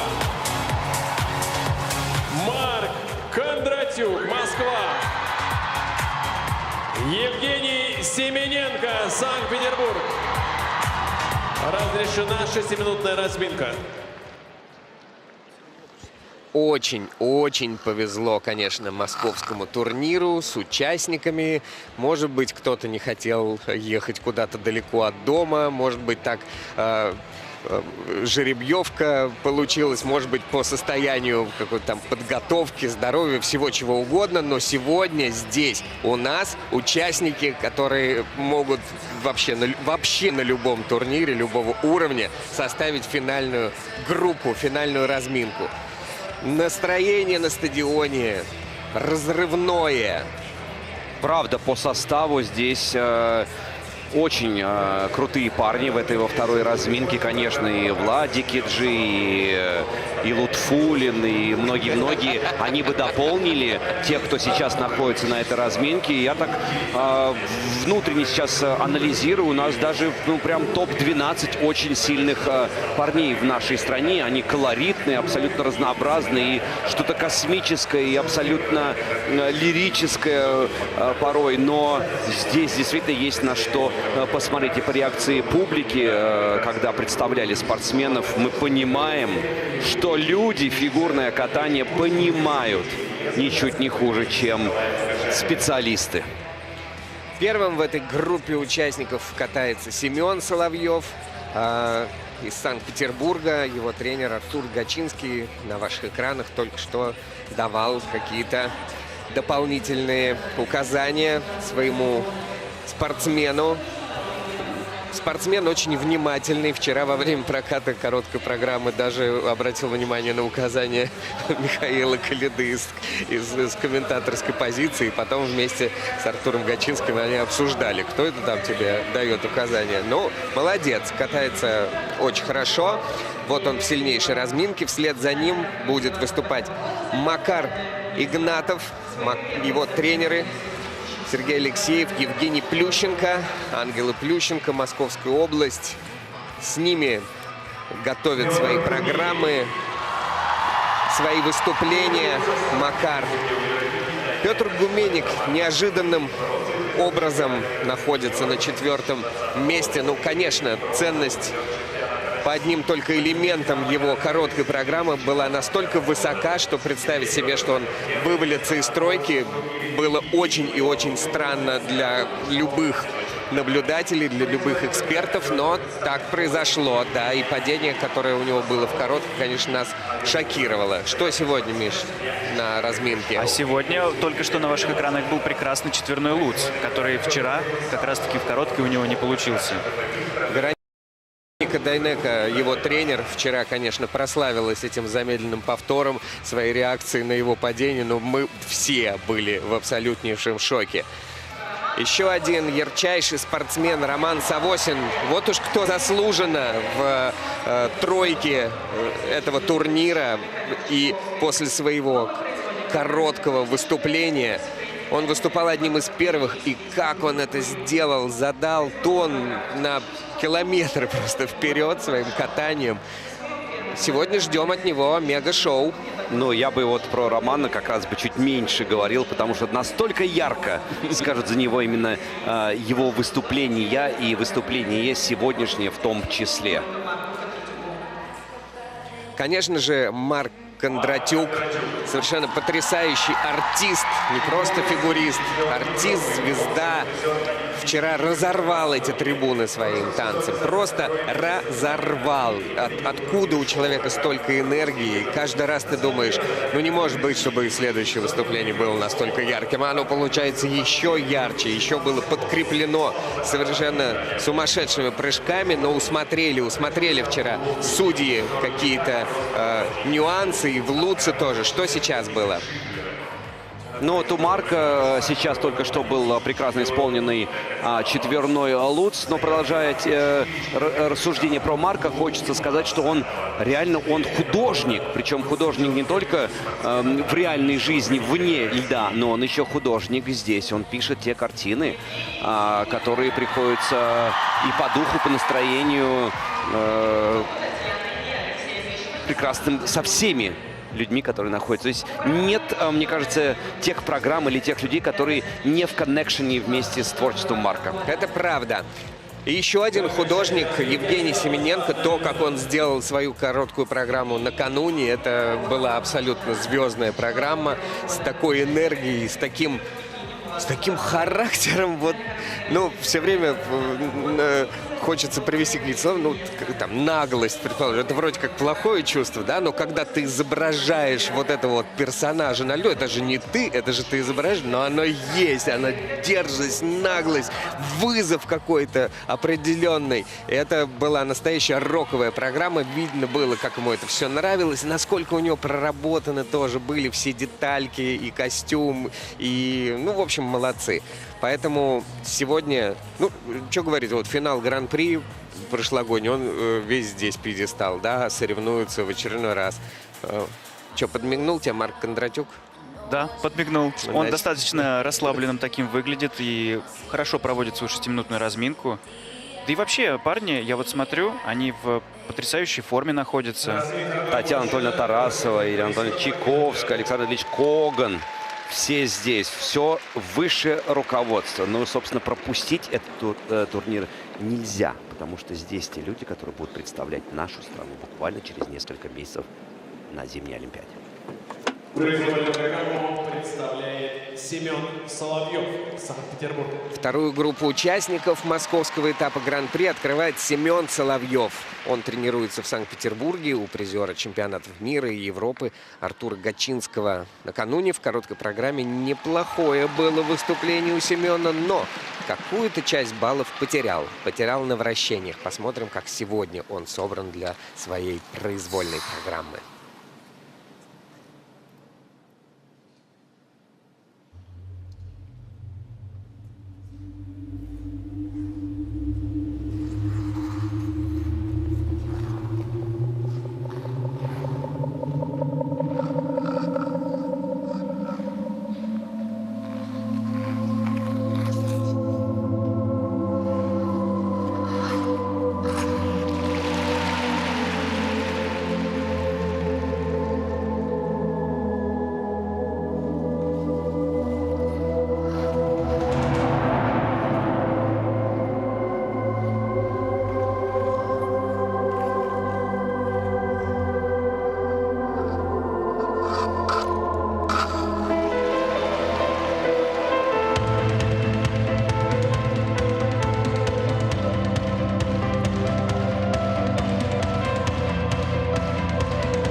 Не хотели мы, конечно, слышать такого на стадионе. Я впервые услышал, когда в абсолютной практически тишине. И сейчас вот этот случился эксцесс на вращении, и весь стадион выдохнул.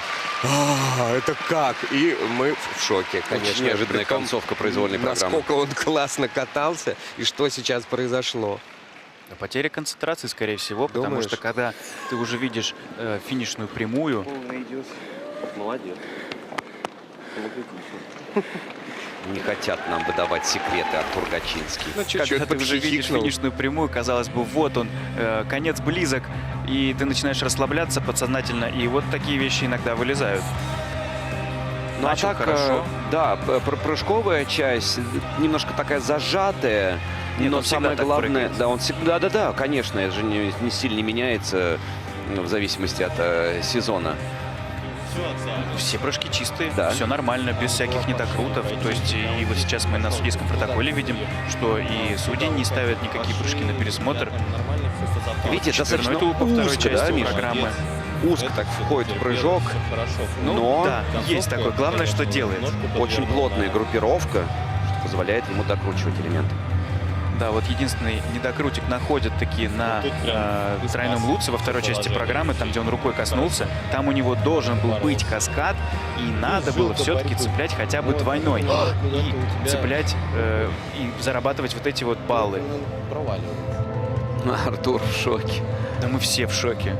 Ну да, это достаточно редкий срыв, когда именно во вращении, для того, чтобы заработать более высокий уровень, существуют такие подскочки небольшие, но ты должен сохранять ту позицию, в которой все это происходит. Но, к сожалению, нога подвернулась и падение.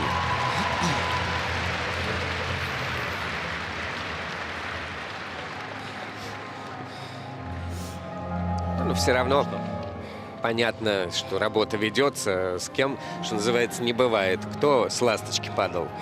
Я падал. Ну вот. Так что со всеми спортсменами он хотя бы в ласточке во вращении упал, в позиции либелы ласточки, а я просто на ход вперед закопался. Уехал как посреди, как по шину. Он сказал, что на первый, что на второй где-то я пошел. Он сказал, что на первый, что на второй пошел.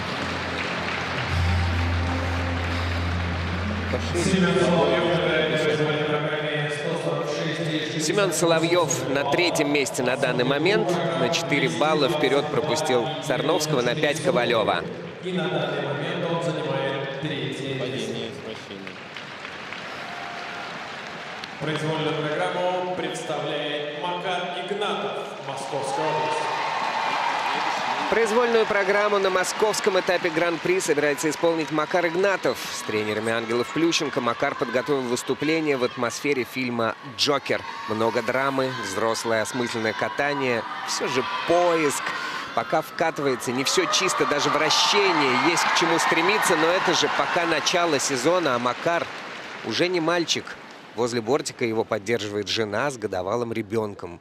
Пусть все получится. Нам очень интересно за ним следить.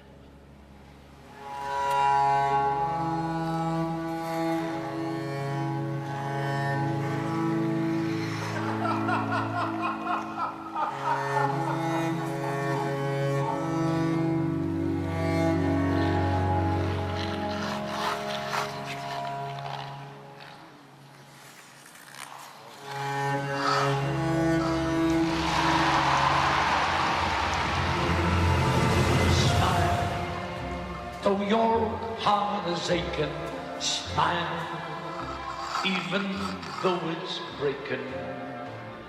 When there are clouds in the sky, you'll get by if you smile. Through your fear and sorrow, smile, and maybe tomorrow you'll see the sun come shining through for you.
Вот это красиво, вот это заход. Браво, просто браво. Ну, здесь не нужны слова, здесь просто он вышел, отец молодой, и доказал, что да, возможно абсолютно все. И такие чистые программы, чистые скольжения, вращения, прыжковая часть, конечно, является украшением любого турнира. Браво! Не так часто мы видим в исполнении Макара, но сегодня он здесь чист. А какое количество игрушек сейчас летит с трибун на этот лед. Ни один четверной элемент не находится под пересмотром у судей. Все абсолютно чисто. И Алексею Ягудину нечем возмущаться. Я всегда двумя руками за то, чтобы не было вот таких моментов. Этот стиль очень подходит Макару. Послушай, может, нет. Но знаете, почему мы с Мишей тоже обсудили? Но у нас постоянно идет дискуссия, анализ происходящего.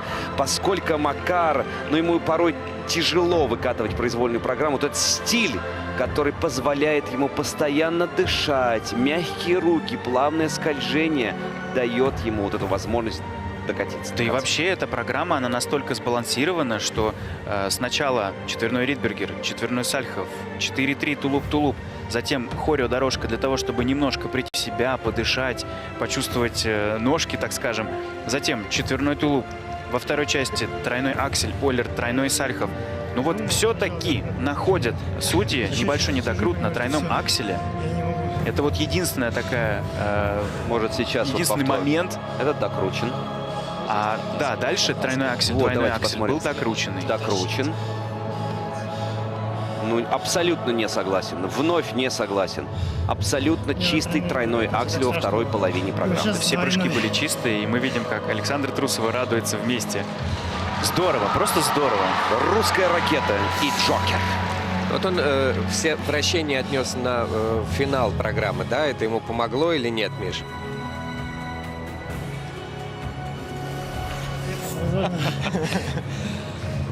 Ай, ну здесь... Но на вращениях все-таки немножко потерял Макар.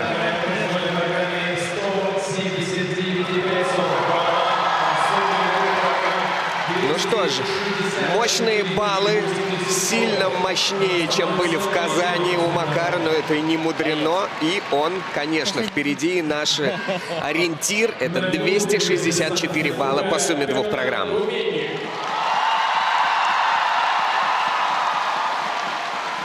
Самое головокружительное падение накануне пережил Петр Гуменник в короткой программе. Такое же головокружительное, как и он сам. Уж удивил так удивил, но после проката был собран. Не переживайте, все в порядке. С кем не бывает. В произвольной программе Петр, конечно, может отыграться. Большой простор. А начинает он кататься под музыку из кинофильма «Онегин» с четверных Флипа, Луца и Ридбергера. А это дорого.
Какой драматичный турнир, какое драматичное катание Петра Гуменника.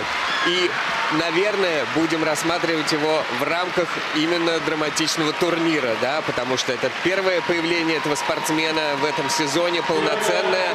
Понятно, что путь настолько далек, что нам некоторым даже и не снилось. Ну, вот здесь, смотрите, ты прав о том, что как смотреть на и как оценивать это выступление. Либо как спортсмена, который подводит свое тело и форму самому главному турниру этого сезона, либо как просто спортсмена, который принимает участие в рамках чемпионской серии Гран-при именно здесь. Да, действительно, здесь как посмотреть, хотя вот посмотрите, четверной флип хорошо сделан. Четверной луц, который вчера у него не пошел, он сегодня прям зубами вытаскивал. Вот, луц четверной, но явно недокрут. Абсолютно чистейший недокрут. Я все понимаю, но... Четверной Ридбергер. Почему так? Вот здесь тоже. У Пети это, кстати, это не его конек, это слабое действительно место, потому что, ну пограничное всегда, вот пограничные выезды, то есть недокрут, то нет. Но вот видите, опять, ну такой, не то что стиль, он не специально обучался этому, ну вот такой организм, вот так с детства, видать, привык прыгать, выезжать. Ну, да, и это как раз дает почву на подумать технической бригаде. И вот этот четверной Сальхов во второй части программы, он практически на нашу комментаторскую позицию прыгнул. Вероника Дайнеко, конечно, тройной аксель, двойной аксель, еще один двойной аксель. Вот везде можно ставить недокруты. Надо лучше снять. Ну вот опять нелепое падение с флипа, это тройной флип, это не четверной. Ну вот как раз за флип я вообще не беспокоюсь, он будет. Потому что это тот элемент, который все делают с закрытыми глазами.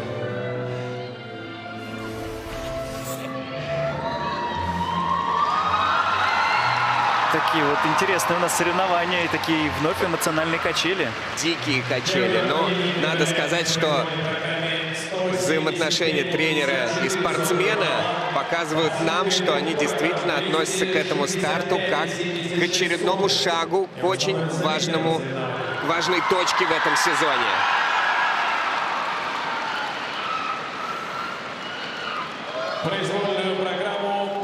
Роман Савосин на льду. Удивительно хорош был в короткой программе ученик Алексея Четверухина. Сегодня он обещает настоящее шоу. И мы надеемся, что трибуны будут не только аплодировать, но и подпевать. Это же Фредди Меркьюри.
just killed a man, put a gun against his head, pulled my trigger, now he's dead.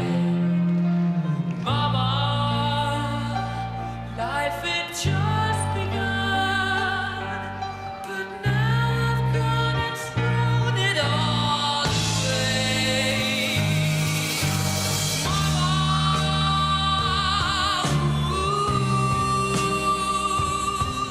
didn't mean to make you cry. If I'm not back again this time tomorrow, carry on, carry on. Nothing really matters.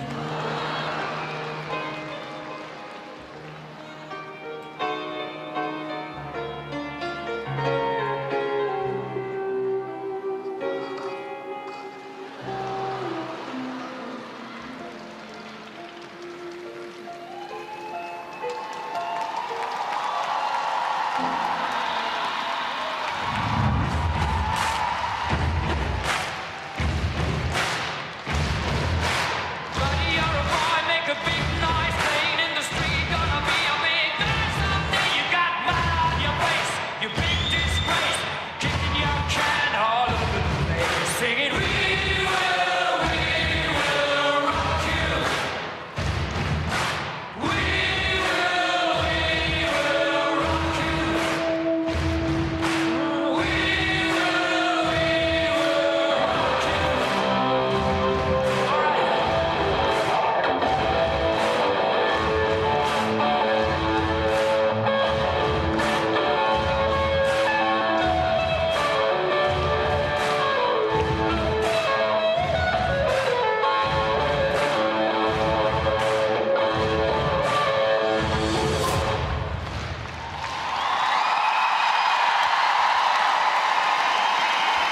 Еще одни американские горки для такого замечательного фигуриста. Как боролся, а потом вдруг все выдохнули.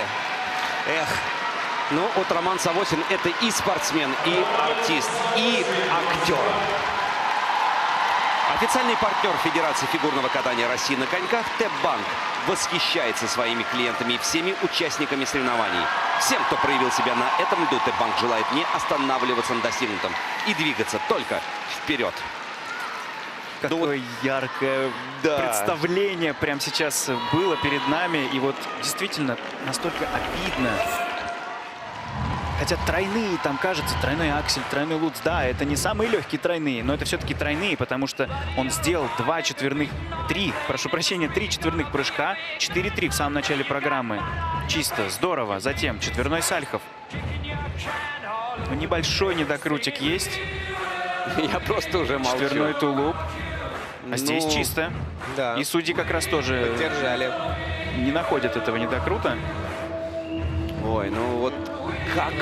Это, вы знаете, это, понимаете, это один раз ты можешь попасть Кстати, вот здесь тройной аксель, Олер, тройной сальхов. Не было недокрута на тройном акселе. И на тройном сальхове тоже. И на тройном сальхове не было. Буквально перед нашей комментаторской позицией это все делал. И мы с Алексеем прям вот встали и посмотрели. Чисто все было. Сфотографировали, приблизили. Да. Все было чисто. Но вот когда Роман Савосин выступает, вы знаете, одно дело быть счастливым человеком, спортсменом, однажды попасть в свой образ и прямо использовать этот момент. Но из года в год искать такие образы исполнителей, там, спортсменов, певцов, актеров, и чтобы так, и где-то дополнить усиками, усилить этот образ, какими-то манерными движениями и так далее. Но всегда, как будто ты видишь оригинал на льду. Это действительно классно, когда такое полное перевоплощение происходит, и мы просто счастливы наблюдать такое.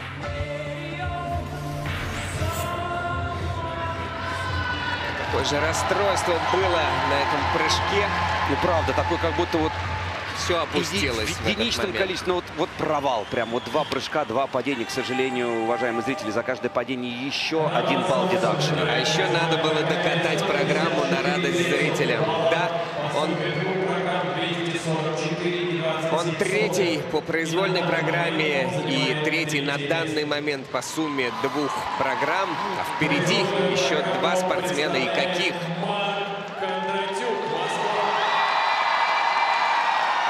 Когда катаются так, как катался Марк Кондратюк в короткой программе, то ловишь себя на опасении, что никогда больше не увидишь вживую подобного великолепия. Но Марк, мы верим, ты разгонишься еще сильнее. Сколько в нем энергии.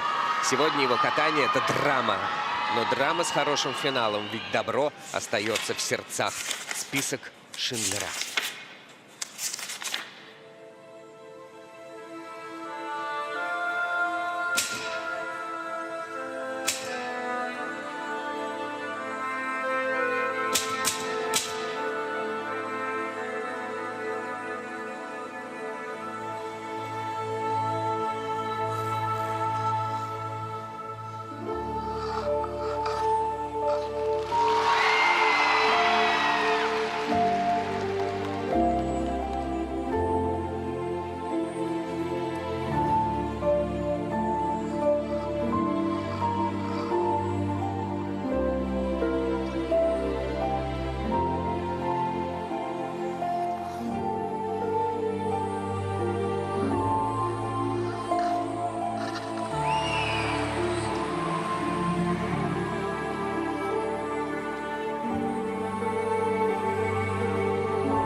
Какая история рассказана Марком Кондратюком, насколько это душераздирающе, как он это делает, так артистично, так театрально, так душевно.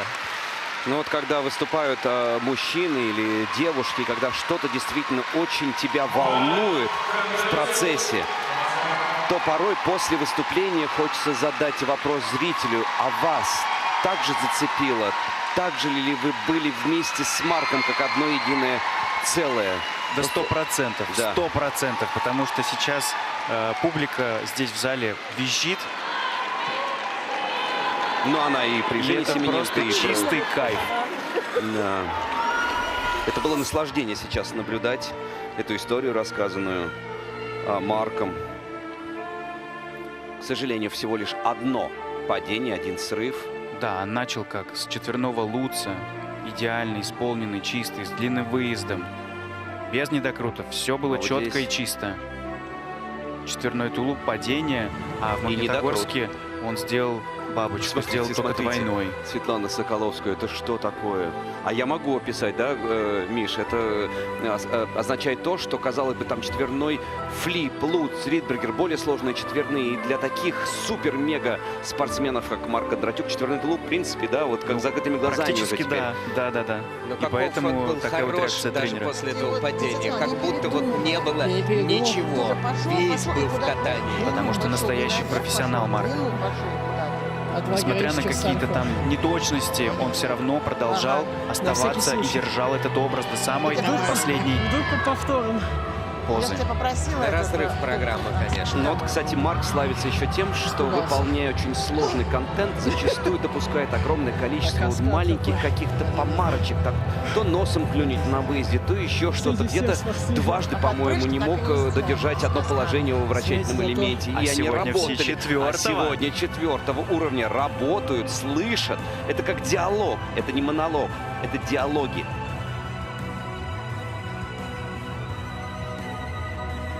Ну, если бы вы увидели данную картинку четко, было хорошо. Потрясно, потрясно, Марк. Мы любим тебя. Ты большой молодец.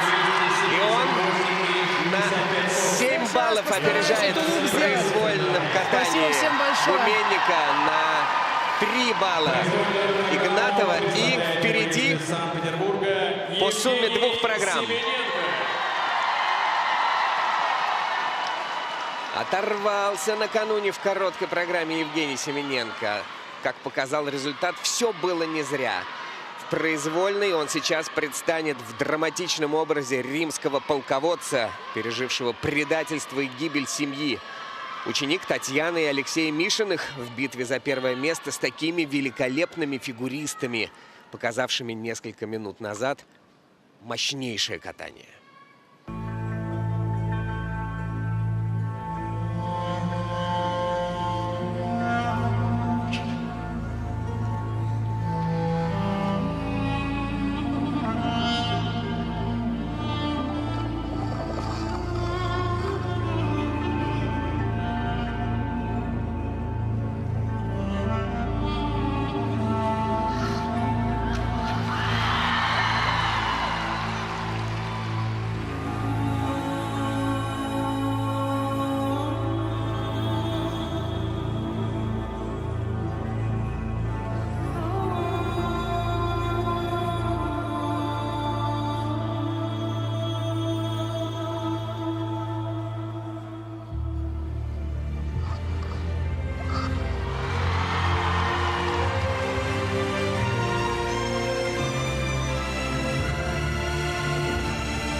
напряжение, вот это напряжение на зубах, просто на зубах эту программу тащил. Никто вообще не верил, что из таких прыжков можно выехать даже. Из таких положений даже здесь не на зубах, вообще ни на чем строились выезды, но они были. Просто практически из пистолетика каждый прыжок вытащил Евгений. И это действительно заслуживает уважения. И да, браво. Вот это соревнования, достойные любой позиции в сезоне эти соревнования, а не просто этапа серии Гран-при. Слушайте, вы знаете, я на протяжении длительного времени списывался с Женей, задавал вопрос, как здоровье, как что. И действительно травма беспокоила и продолжает немного беспокоить. Я говорю, так а что? Он говорит, вы, Алексей, меня увидите в Москве. Увидел, восхищен. Да, действительно, такой мощный гладиатор сегодня перед нами предстал. Начал с четверного Ридбергера. Посмотрите. Вот сейчас всегда обращаем внимание на выезды. Но судьи все-таки ему балл накидывают в плюсики. Наверное, за сражение. За стремление, За да. стремление. Четверной тулуп. Здесь обычный Женя Семененко. Да. Затем четверной Сальхов. Тоже в стиле Жени. Ойлер. Тройной Сальхов. Да, и когда вот мы с Евгением катались в одной группе, я ему тоже говорил, Женя, зачем ты так вот слишком сильно наклоняешь спину? Он говорит, ну, я вот так привык, мне так удобнее выезжать. А после тебя к Жене подошел я и спросил, я говорю, а что будем делать с такими выездами? Он говорит, Алексей, работаем. И поэтому обратите внимание, на всех выездах моментально скидывает, но сейчас не так ярко было выражено, руки наверх. Тем самым, как вот, опять, это действительно, это вот Женя Семененко. По выезду можно сразу сказать, кто это был. И вот с Алексеем Николаевичем Мишиным постоянно пытаются скидывать руки наверх, тем самым выравнивая свой корпус, поднимая корпус ото льда. Ну здорово, настоящий боец, настоящий гладиатор. Нет, для спортсмена, который пропустил, сколько было месяцев, 8 без турниров, таким образом, браво. И рядом со своими тренерами Евгений Семененко ждет результат. И он третий по произвольной программе. И 4 балла он проигрывает Марку Кондратюку. Марк, мы поздравляем тебя. Сумасшедшая победа. 278-65. Марк, чемпион московского этапа Гран-при.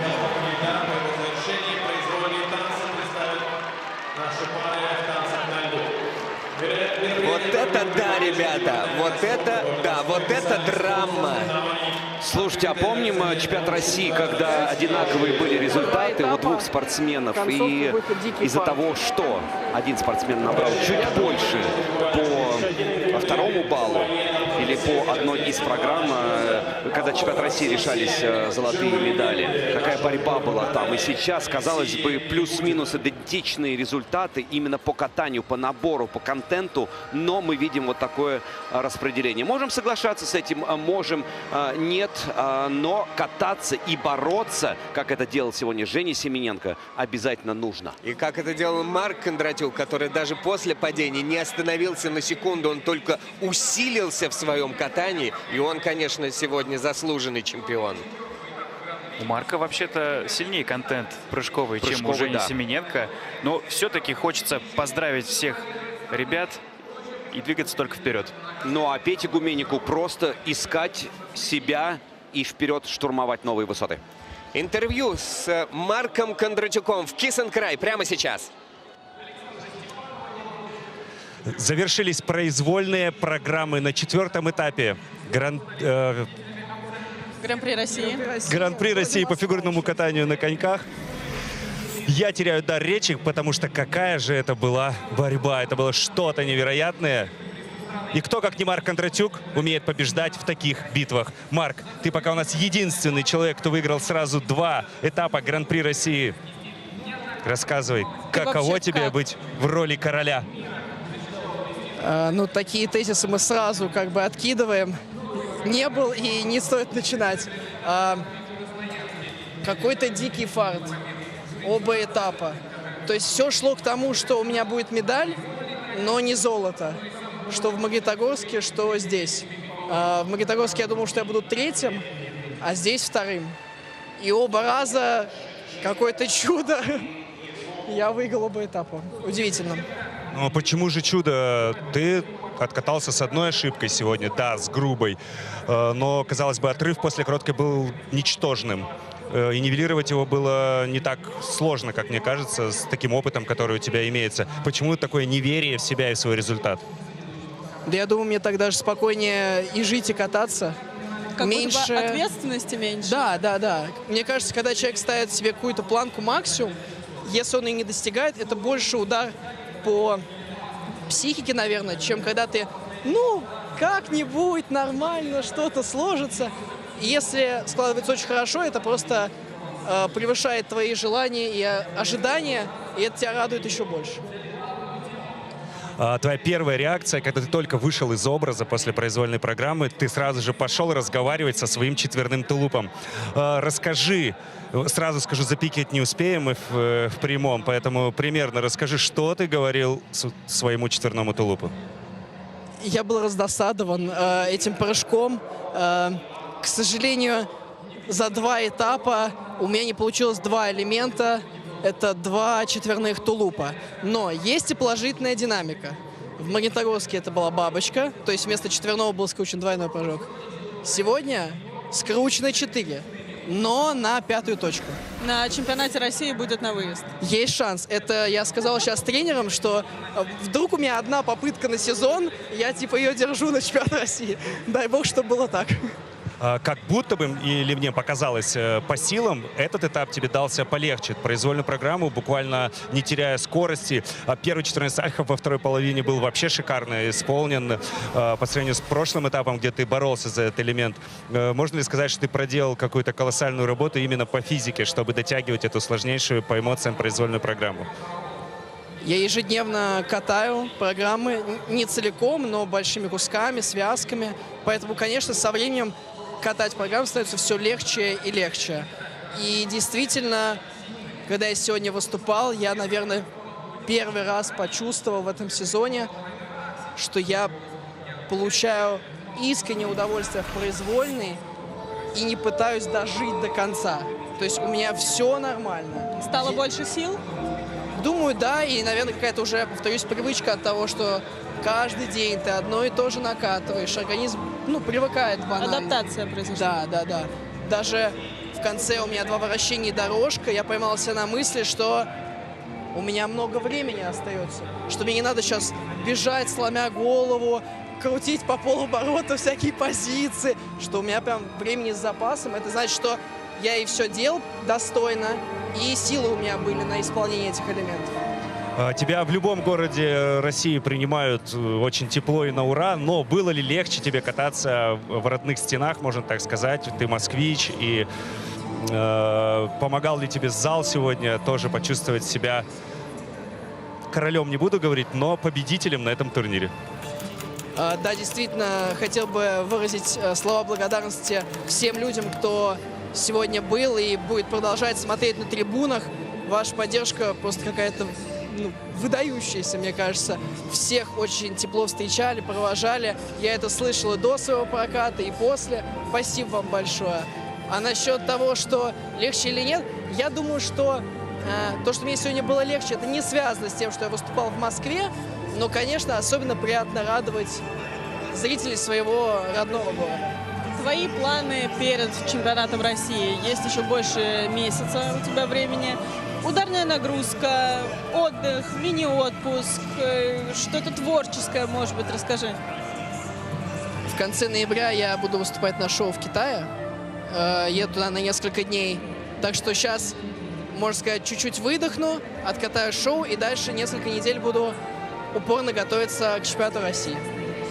Что бы еще ты усложнил к чемпионату России в своей произвольной программе? Помимо того, что, конечно, нужно выезжать в тулуп, что еще бы ты добавил? Может быть, 4-3 во второй половине? Да, было бы классно, было бы здорово. Да, наверное, вот планка минимум этот четверной тулуп и 4-3. Может быть, вернусь к секвенции с 2 тройных акселей, но не уверен. Надо попробовать понакатывать. как пойдет, короче, да? Да, как карта ляжет.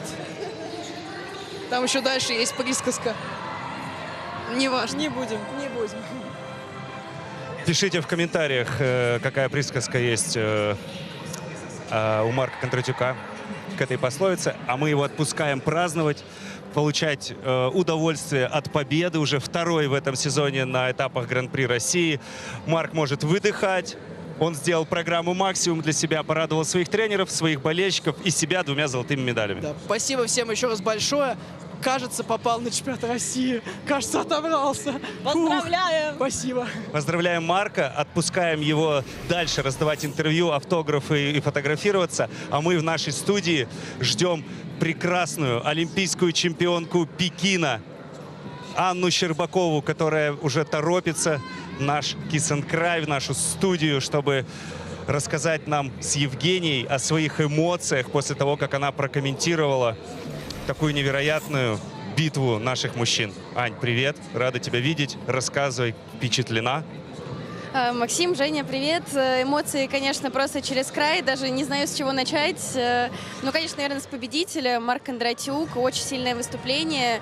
Видно, как он по ходу сезона набирает и набирает с каждым стартом. Была тоже победа в Магнитогорске, но именно по прокатам, по баллам, по оценкам, по подаче. Мне кажется, что в этот раз он, конечно, сильно продвинулся. Даже те же банальные уровни во вращениях в этот раз. Все 4-го было. Женя Семененко, как ярко он ворвался в этот сезон. Я думаю, что абсолютно все его ждали, но никто не ожидал, что он настолько сразу же ярко ворвется.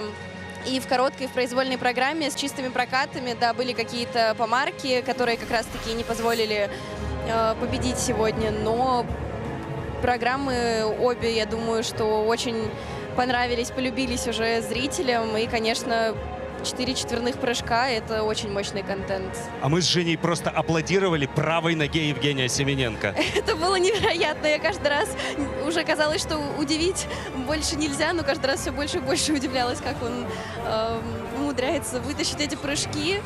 Это что-то невероятное. Да, я думаю, что правая нога там, конечно, сегодня отработала на максимум. Я бы хотела отдельно сегодня уделить внимание произвольному катанию Макара Игнатова. Мне кажется, это, ну, если не прокат жизни, то действительно одна из самых лучших произвольных программ, которые он вообще когда-либо катал. И образ, и техника, все сегодня сложилось прям очень круто. Образ вообще крутой, прическа, прям как вообще идеально, он просто похож, идеальная картинка. Я вот зашел в раздевалку в мужскую поздравить Макара Игнатова с этим катанием и сказал, что теперь я точно все видел в фигурном катании, даже чистую произволку у него, потому что всегда что-нибудь где-нибудь он придумает себе. А сегодня, ну, настолько уверенно, настолько чисто, просто браво. Ну и не зря, насколько я помню, 2-е место в произвольной он занял этим прокатом, потому что, да, такой чистоты исполнения, я думаю, сегодня не было ни у кого. Произвольная программа Пети. Да, про это нельзя не поговорить, потому что это наша самая главная сейчас персона в мужском одиночном катании. Почему? Потому что парень готовится к Олимпийским играм. Сегодня только бронза. Можно ли сказать, что это только ступенька, что пока он набирает форму, что пока рано, или все-таки нужно кататься увереннее? Насколько я знаю, что летом как будто бы он провел лето без отпуска, и после квалификационного турнира у него все-таки был мини-отпуск, и сейчас он находится в фазе именно набора формы. Но это то, что по слухам. Да, я примерно то же самое слышала, что сейчас у него и нету цели, что логично, находиться на пике формы. Он набирал форму к отборочному турниру в Пекине, там свою цель выполнил, и сейчас, да, немного сбросил форму, поэтому, на мой взгляд, ничего криминального не произошло. Во-первых, первая половина была замечательной, да, вот как бы какие-то недокруты присутствовали, где-то огрехи какие-то, но, тем не менее, очень сильная первая половина, во второй, да, его не хватило. Что, мне кажется, никакой трагедии не является, абсолютно нормально. Я просто удивилась, что если вдруг идет набор формы, на мой взгляд, можно было, допустим, 1 четверной убрать сейчас, чтобы как-то не мучить свой организм, если ты сейчас не в максимальной форме. Ну, конечно, решение за тренерами, и им виднее. Просто вот, да, меня удивило, что если сейчас нет смысла быть на пике формы, то, на мой взгляд, можно было бы чуть-чуть такой вот шажочек назад сделать.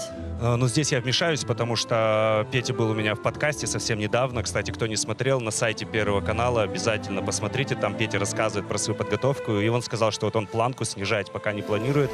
Именно хочет выполнять тот набор, с которым он может конкурировать именно с лидером мужского одиночного мирового, с Ильей Малининым. То есть там нужно прыгать эти 5 четверных. Может быть, кто-то еще тебе понравился, кого-то еще отметишь? Ой, можно и я влезу? Артем Ковалев и Рома Савосин. Сегодня просто подняли зал. Да, тоже хотела сказать про Рому Савосина. Несмотря на то, что под конец уже программы эти два падения случились, Рома такой фигурист, что это не портит абсолютно впечатление от его программы. Он умеет зажечь, и настолько ему идут эти образы, ну, прям на одном дыхании смотришь эту программу, просто наслаждаешься. Спасибо большое Анне Щербаковой, которая дала такой классный нам фидбэк после произволки наших мужчин. Мы переходим к танцам на льду. Совсем скоро они появятся на льду. Мы бы с Аней говорили, еще и говорили, но, к сожалению, пора нашим танцорам уже выходить на лед, а нам пора смотреть за них и болеть. Мы обязательно вернемся в эту студию с Евгенией, чтобы поговорить о танцах на льду и взять интервью у победителя в этом виде программы. Оставайтесь с нами.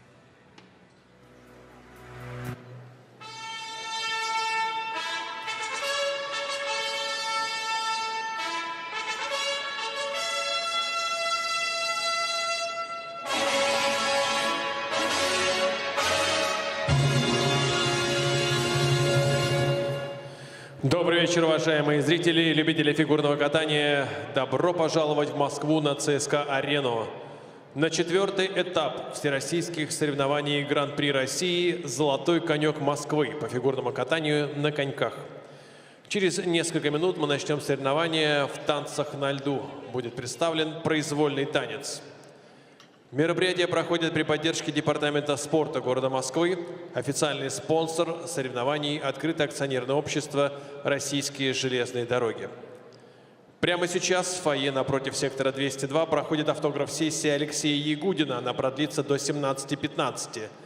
С 17:15 до 17:45 пройдет автограф-сессия с Анной Щербаковой, а с 17:45 до 18:15 с Евгенией Медведевой.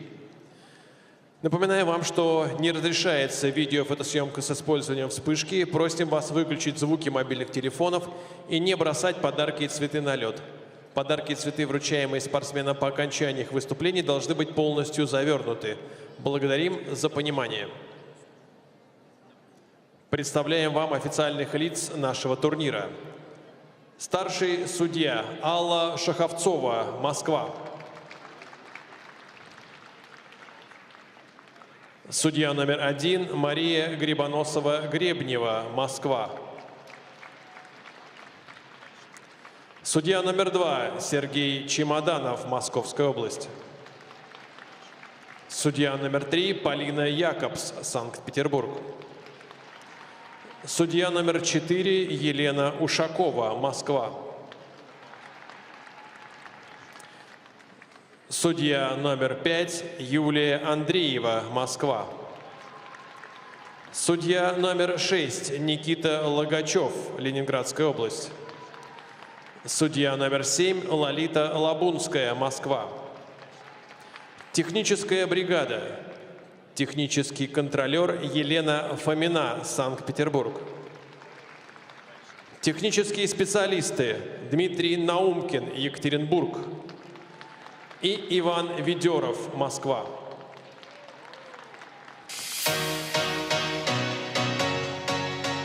Встречаем на льду первую группу участников.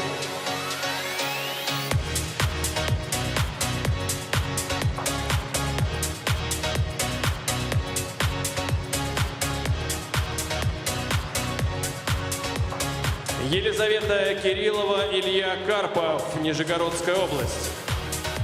Александра Шинкаренко, Михаил Антонов, Москва. Таисия Линчевская, Дмитрий Щербаков, Москва.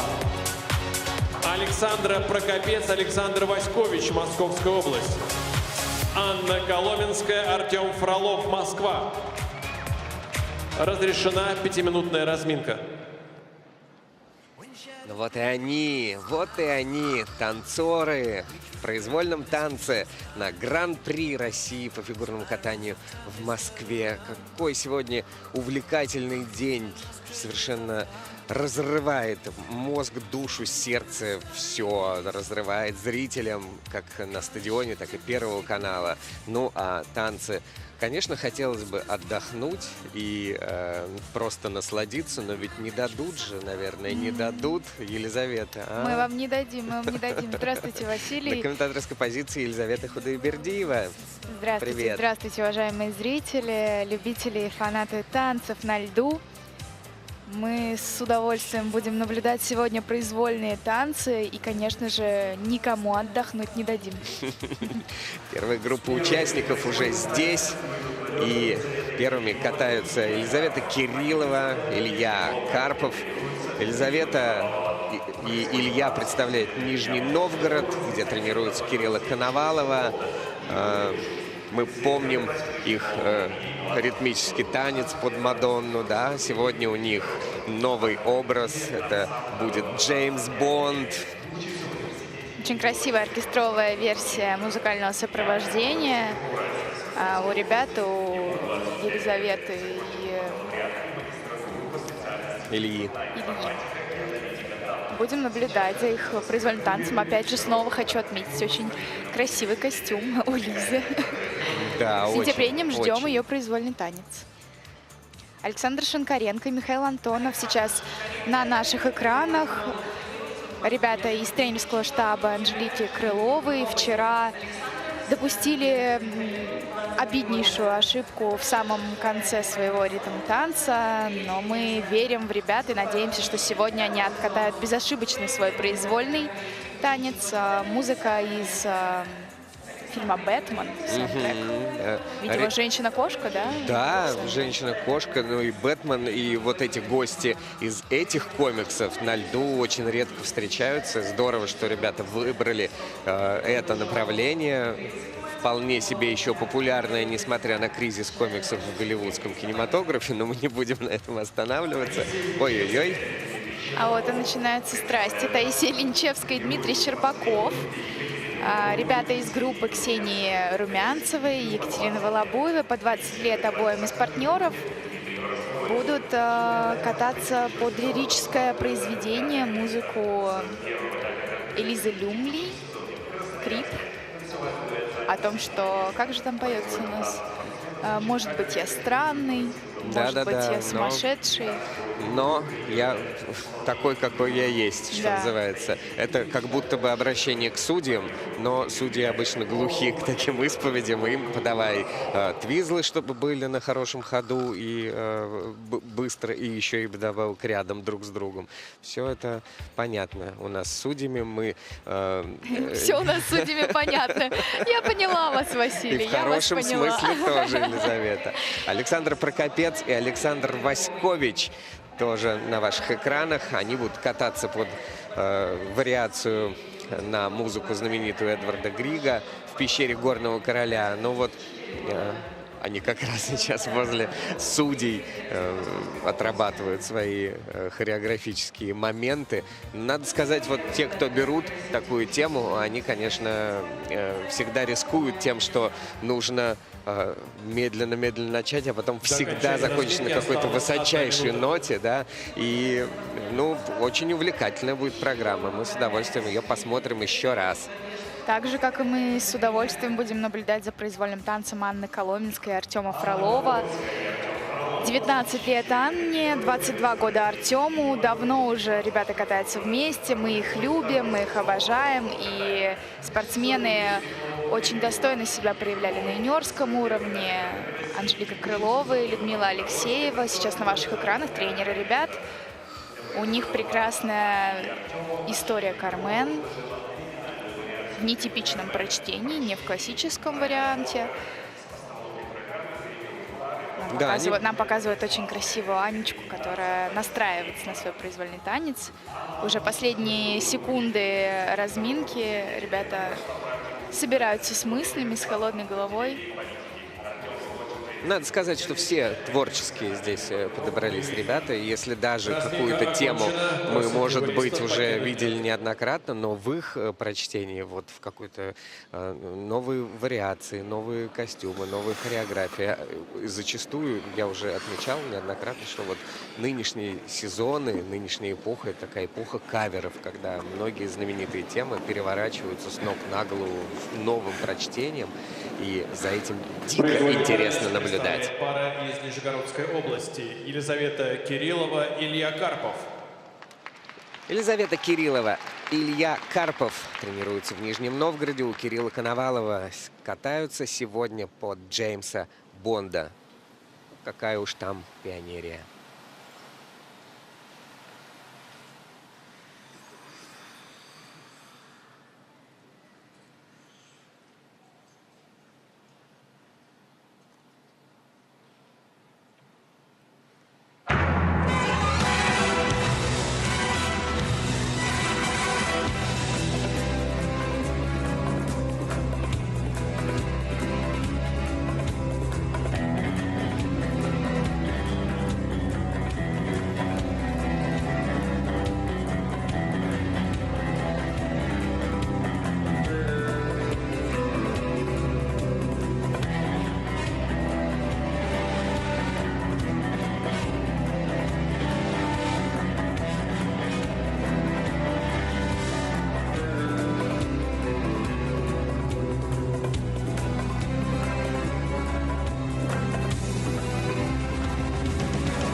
Ну вот и началась произвольная программа, произвольные соревнования у танцоров сегодня с блокбастера.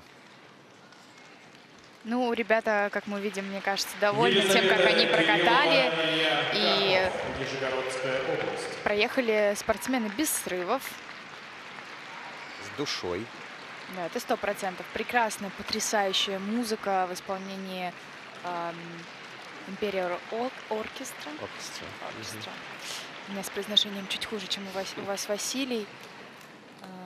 И, конечно, всем знакомые мотивы Джеймса Бонда. Здорово, что они выбрали эту программу. Здорово, что работа ведется. Молодцы.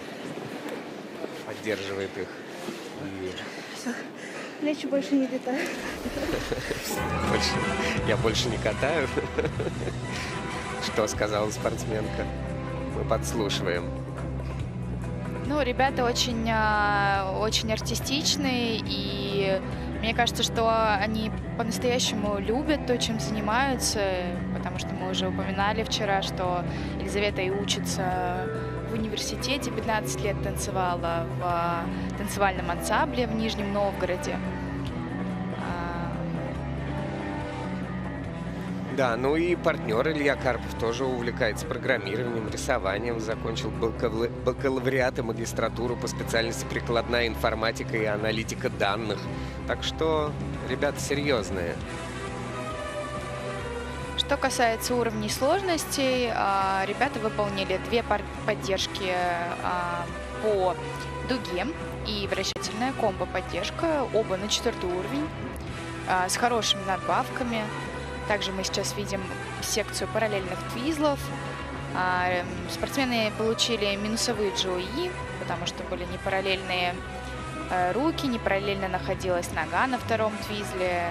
Работать есть над чем.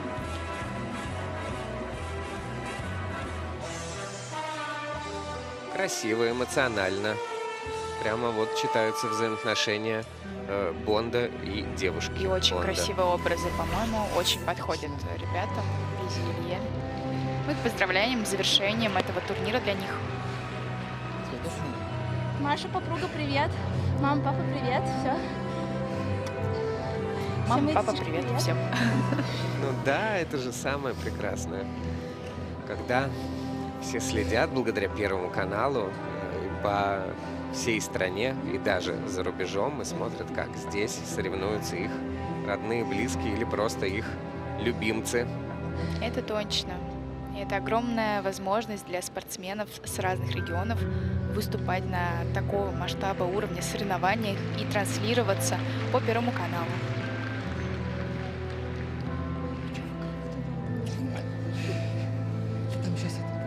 Елизавета Кириллова и Илья Карпов набирают в произвольном Елизавета танце и Илья 78 по сумме 2 программ набирают 113 баллов. И поздравляем!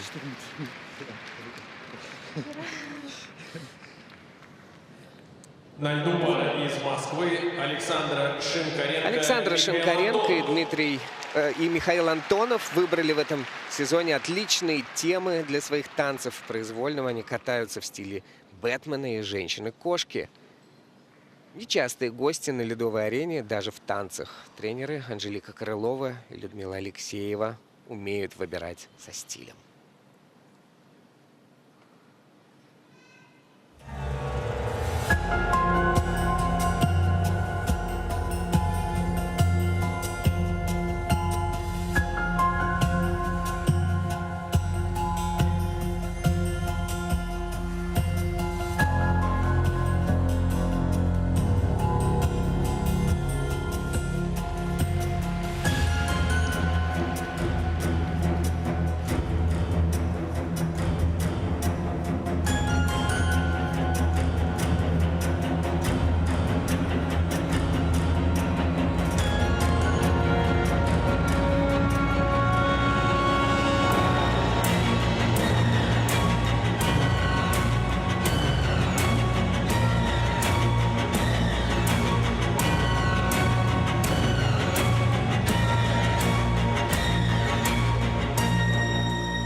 Насыщенно, драматично, непросто. Ну вот 2 красных квадратика на экране сейчас телевизионном горело по их элементам. То есть какие-то элементы, в частности, вот заключительные, поддержка была оценены судьями на минусы. И тренеры, мне кажется, тоже немножко так чуть-чуть напряжены. Как оцениваешь выступление сегодня, ребят? Ну и тренеры, и спортсмены, конечно, понимают, что было не так сделано в этом танце произвольном, в сегодняшней программе. Мне хочется отметить, что, несмотря, как ни странно, более быстрые первая и третья части программы мне как-то приглянулись и больше вовлекли меня в программу и к просмотру, ежели какая-то более лирическая вот середина программы. Не хватило какого-то взаимодействия. Видимо, спортсмены уже подустали немного к дорожке шагов. Давайте послушаем, что говорят тренеры.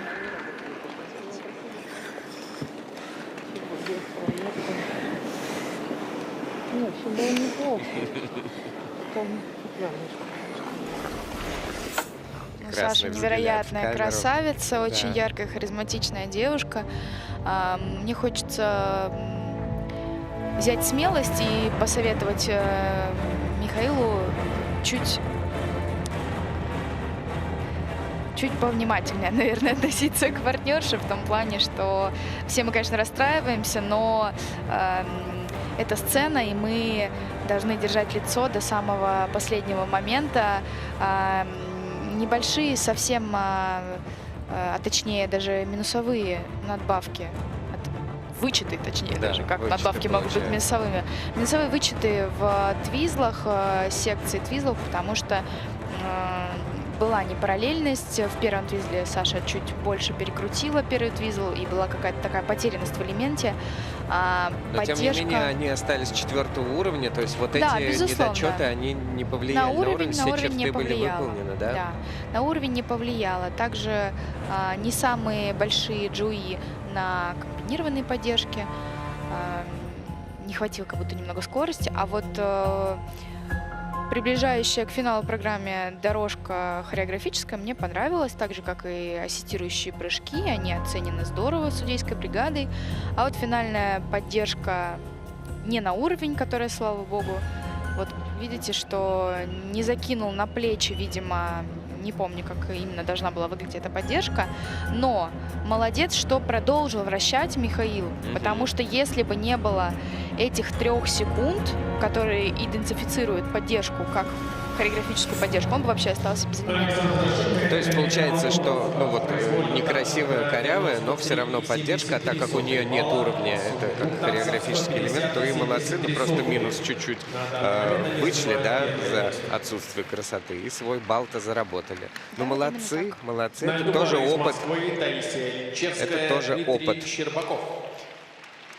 Эмоционально насыщенный танец для вас готовят Таисия Линчевская и Дмитрий Щербаков, ученики Ксении Румянцевой и Екатерины Волобуевой. Песня в исполнении Бруно Пеллетье и Лизы Ламли. Такая версия трека Radiohead и очень интересная интерпретация. Удачи ребятам!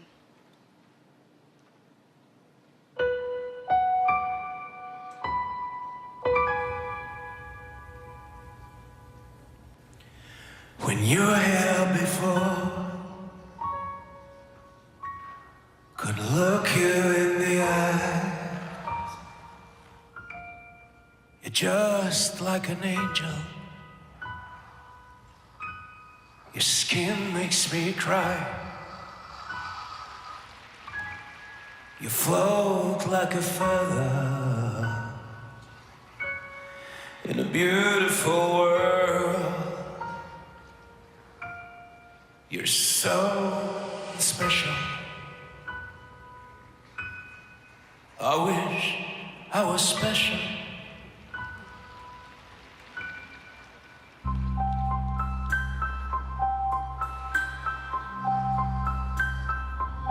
But I'm a creep.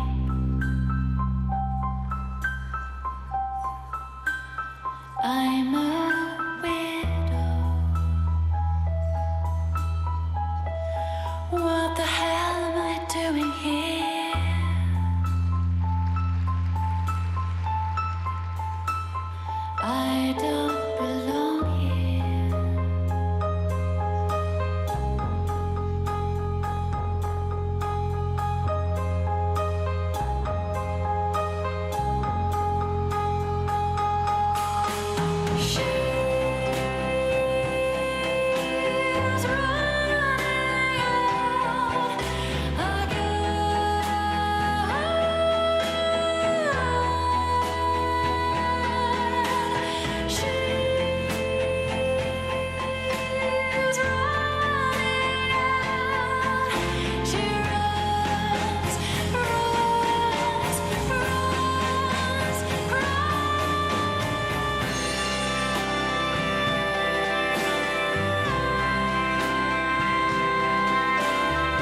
whatever makes you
Ну, красиво, красиво. Ну, Таисия какой эмоциональный Линчевская, прокат, Дмитрий да? Щербаков. Очень красиво, очень душевно. Вот прям такой танец. Но мне кажется, до глубины души точно тронули зрителей на арене своим произвольным танцем, прекрасной музыкальной композицией. Очень слаженная была программа, без срывов, ребята молодцы. Хорошие уровни сложности загорается у нас, и плюсовая зона прекрасная, судейские надбавки. Прокат, считаю, что для ребят был успешным.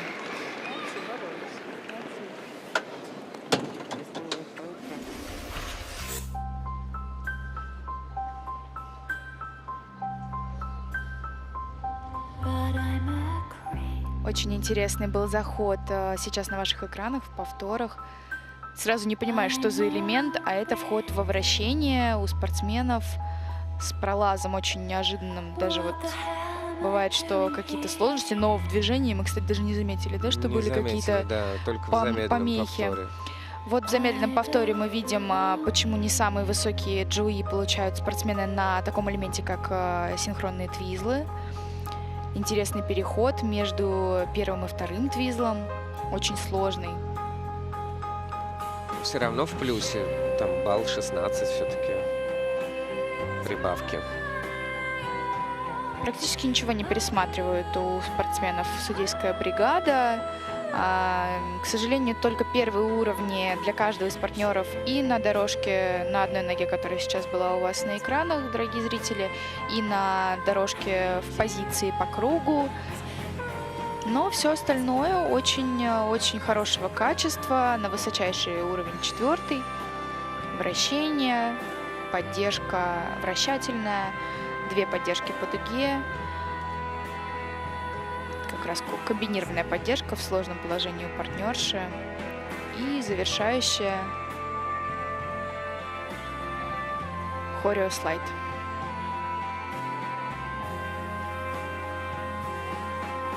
По-моему, спортсмены улучшились выступления в Красноярске. Да, мы с однозначно. этим можем Эмоционально поздравить. уж точно. А в чем-то и технически. И они впереди на 9 баллов, опережая Александру и Михаила.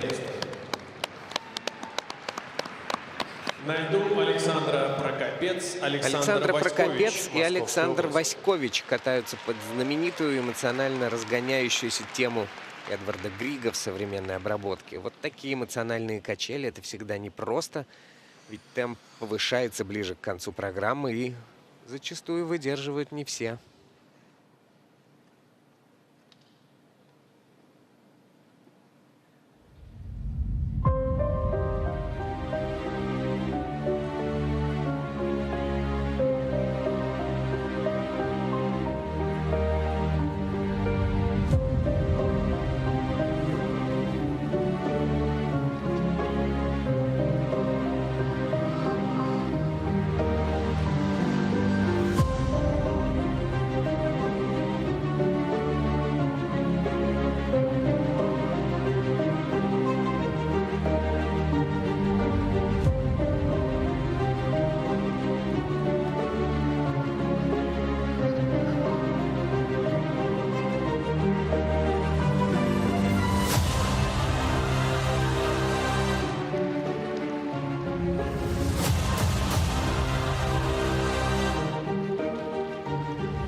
Хочется поддержать Сашу и Сашу. Совсем не задался прокат. Ребята очень расстроены. Причем очень даже вот неплохо вроде шли по первой половине программы. И совсем все не заладилось, начиная с вращения, с ошибки на вращении, за которую они получают только первый уровень сложности. И ребята, конечно, расстроены. Понимают, что они ехали на этот турнир бороться за высшие места для себя и отобраться на чемпионат страны, а с таким прокатом... В первой половине программы думалось только о какой-то сложности хореографии, о представлении, да, там хорошие такие плюсы у них за поддержку комбинированного четвертого уровня. И думаешь, вау, ничего себе напридумывали там Никонов, Боровикова и Самохин. Вот это да. Потом вдруг, как будто бы в какой-то момент что-то куда-то рассыпалось вот с этого вращения, да. Что, как ты думаешь, с ребятами происходит? Есть такое, тебя это выбивает из колеи, и уже потом собраться сложнее. Тренеры, конечно, поддерживают спортсменов, я уверена, но расстроены. Выбивает из колеи тебя, вот оно как, когда все идет как снежный ком, все вроде хорошо, хорошо, хорошо. И вот эта обиднейшая ошибка на вращении. Саша потеряла равновесие. Я думаю, нам сейчас покажут повторы. Сложнейшая поддержка, которую исполняет, вход в такую поддержку исполняет у нас в России только Александр Васькович и Александр Галямов из парной дисциплины. И легко выполняет поддержку Саша. За нее он и получает хорошие вот плюсы. Это вот, помнишь, мы в прошлый раз переживали, а сейчас вот парный кантиливер, кантиливер, который идет в зачет как хореографическое скользящее движение.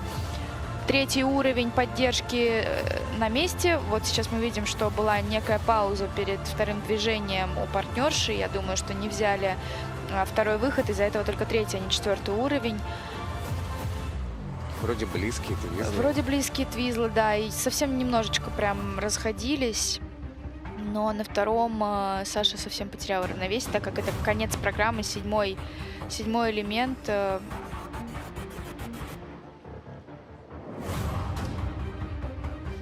Ну, вроде пытались спортсмены остаться до самого конца в образе и доехать уже без ошибок и срывов до конца программы. Но уже совсем все, конечно, разладилось. И здесь Саша не успел, не смог взять за лезвие.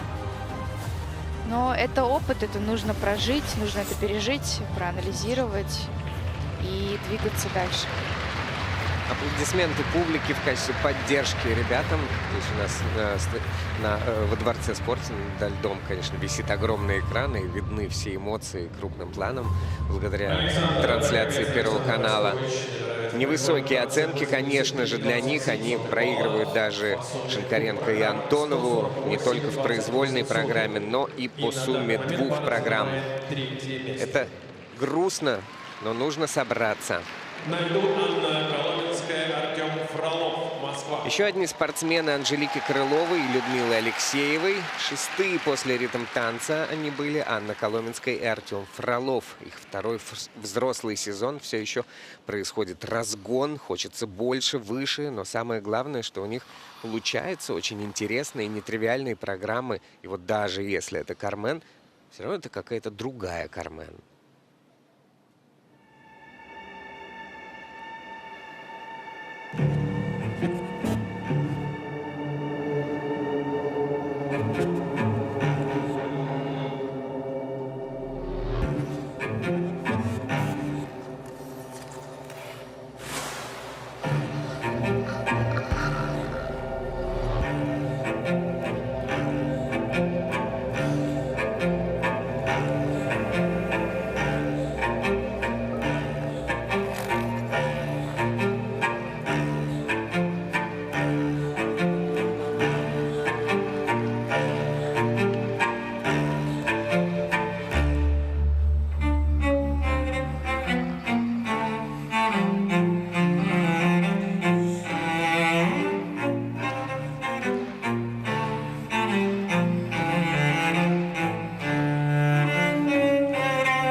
Отличное выступление. Прекрасная Анна Коломенская, Артем Фролов в таком увлекательном танце, с такими эмоциями. И сложно, и все на уровне. Да, я поздравляю ребят с успешным завершением проката. Так вовлеклись в танец, что Аня аж запуталась ногами в своей юбке. К счастью, это случилось уже по завершении проката. Слава богу. Красавцы. Очень высокие уровни сложности горят у спортсменов. И интересно. Это будет очень интересная борьба. Я думаю, что это задело даже на следующую разминку. И нам всем очень нравится эта программа. Мне лично она нравится даже больше, чем их ритм-танец. Спасибо. Спасибо, как будто тебе говорит Артем. Умнички. Ну, правда, умнички собрались и очень эмоционально откатали эту программу. Очень такое вовлеченное начало нам сейчас показано в замедленных повторах и взаимодействие между партнерами. Отлично выполнены были твизлы синхронные. Сейчас нам показывают второй твизл. Очень близко, параллельно. И да, к синхронности никаких вопросов, почти 2 балла набирают плюсами ребята за этот элемент. Так же, как и за вот эту комбинированную поддержку, которую мы сейчас видим. Поддержка по прямой вместе с вращательной поддержкой комбинированная. 2,5 балла ребята получают. И постоянно глаза в глаза. В этой программе я вижу, что они танцуют вместе. Вот вчера все-таки, но это специфика именно темы выбранной, да, дискотека 90-х, поэтому сложно взаимодействие как-то продемонстрировать. А в этой программе мне очень нравится раскрытие харизматичности Ани, красавицы, и такого яркого Артема, с такой, может быть, немного горячей испанской даже внешности, не свойственной для наших ребят. Крутой конфликт читается вот в этих взаимоотношениях. Я как раз об этом думал сегодня, думая про танцы. Есть ли вот где-то именно конфликт? Я тебя люблю, и ты меня любишь. А вот именно, ах ты такая рассекая, да ты сам такой. Это было очень красиво, очень увлекательно. И они, конечно, впереди, опережают сильно своих оппонентов. И мы ждем появления следующей группы участников. Встречаем на льду вторую группу участников.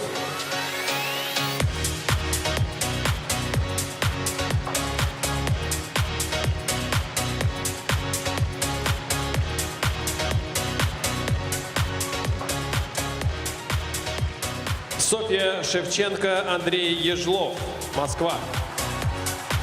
Василиса Григорьева, Евгений Артющенко, Москва. Варвара Жданова, Тимур Бабаев, Смирнов, Москва. Екатерина Рыбакова, Иван Махноносов, Москва. Александра Степанова, Иван Букин, Москва. Разрешена 5-минутная разминка. Повышаем градус. И вторая группа участников. Сильнейшая разминка. И это высшая точка сегодняшнего дня. Завершение, апогей. Произвольный танец исполнит 6 лучших пар нашего турнира. А турнир, надо сказать, выдался во всех отношениях. У нас множество лидеров было и в женском катании, и в мужском. И здесь то, что у нас перед глазами будет кататься Александра Степанова и Иван Букин, это тоже событие. В общем, московский турнир серии Гран-при удался на все 100%, если не больше. Софья Шевченко и Андрей Ежлов откроют эту разминку. Спортсмены будут катать свой произвольный танец под саундтреки из кинофильма Анны Карениной. Уже видели мы ребят на этапе в Магнитогорске, на первом этапе Гран-при. Там они очень здорово откатали ритм-танец. Чуть больше было шероховатости и сложностей с произвольным. Надеемся, что ребята проанализировали, поработали вместе со своим тренером Ильей Авербухом, который сейчас на ваших экранах, Еленой Масленниковой, которая слева, и Беттина Попова присоединилась к этому тренерскому штабу для работы с Софьей и Андреем. И желаем им удачи в произвольном танце. Василиса Григорьева, Евгений Артющенко. Они катаются у Елены Кустаровой и Светланы Алексеевой в Москве. Победители не так-то давно этапов Гран-при среди юниоров. И чемпионата России среди юниоров. Действующий чемпион России среди юниоров. Ребята будут кататься под драматичный блюз, наполненный страстью, энергией. Именно такую программу придумали Светлана Алексеева и Елена Кустарова, которая сейчас на ваших экранах, а также работает с ними Денис Ионов над их мастерством поддержек и акробатики. Ну, примечательно, что Василиса и Евгений буквально в полушаге от пьедестала, потому что отрыв очень маленький. Вот от Варвары Ждановой и Тимура Бабаева-Смирнова там буквально совсем чуть-чуть. То есть борьба будет очень серьезная за пьедестал. А Варвара и Тимур — это любимцы публики, конечно же, не только за свой ритм-танец, совершенно сногсшибательный и одновременно и сложный, и техничный, и эмоциональный, но и юмористический еще вдобавок. А здесь очень серьезная и грустная тема, печальная, из нашего кинематографа и нашей литературы, «Бесприданница», «Жестокий романс». И все это так здорово поставлено, так интеллигентно, так стильно. Ну а сейчас на ваших экранах серебряные последователи ритма танца Екатерина Рыбакова и Иван Махноносов. Молодые ребята, которые тоже совсем недавно вышли из юниорского спорта, но ярко ворвались во взрослое катание. У них очень интересная, креативная, произвольная программа, которую мы будем иметь наслаждение наблюдать сегодняшним вечером. Вот они были четвертыми в Красноярске, и теперь вот на такой высокой позиции вслед за самими Степановой и Букиным они находятся. Ну а вот что говорить про Александру и Ивана? Говорить и говорить и говорить, и не переговоришь никогда, и в то же время не скажешь всего.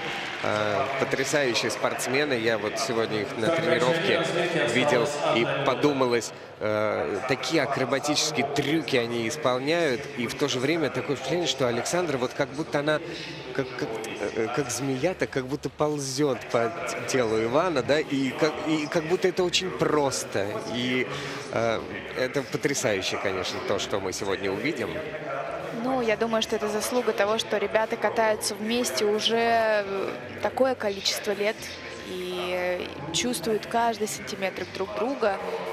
И, конечно, мне кажется, уже буквально срослись и стали единым целым. Наши прекрасные чемпионы Александра и Иван. Мы с нетерпением ждем их произвольного танца. Очень мне интересно понаблюдать, как ребята поработали за эти несколько недель. А есть что-то, на что ты хотела бы особенно обратить внимание в этой работе с предыдущего этапа? Что-то, может быть, тогда чего-то не хватило, может быть, для их уровня, и хотелось бы посмотреть? Или просто общий темп какой-то там ожидаешь, что повысится у них? Я не буду рассказывать. Не будешь.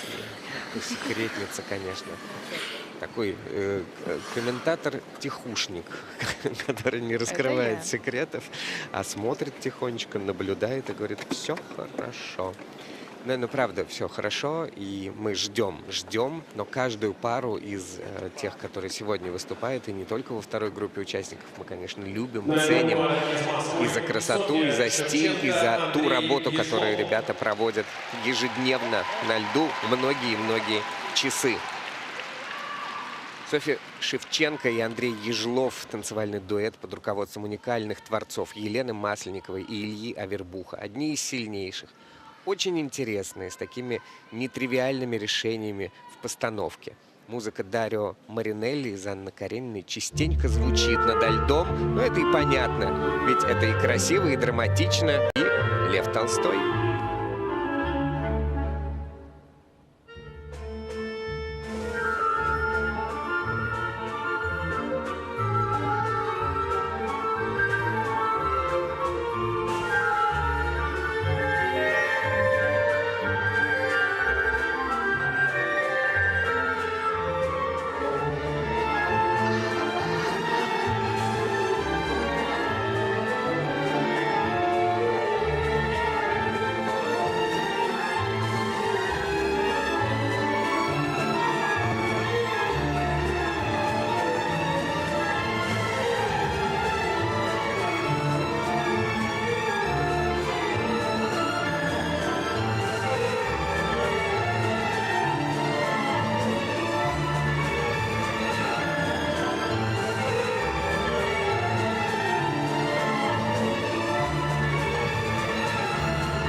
Очень драматично и театрально, в хорошем смысле этого слова, как вот умеют сделать Масленников и Авербух, вот все так. Ну, иногда, конечно, многие люди, сколько людей, столько и мнений. Кто-то считает, что это перебор с театральностью, что это ледниковый период. А мне, если честно, эта программа очень нравится. Мне очень нравится как раз вот как вовлекают с первой секунды самыми первыми своих движений этого произвольного танца ребята. И сразу начинаешь с замиранием сердца смотреть и наблюдать, как же развиваться будет эта программа. Мне кажется, что есть два аспекта. Один, он для судей, это там, где техника и все профессиональные компоненты, а другой для зрителей. Вот судьи тоже люди, и, конечно, им тоже... Давайте послушаем. Довольны ли тренеры? Вроде как довольны.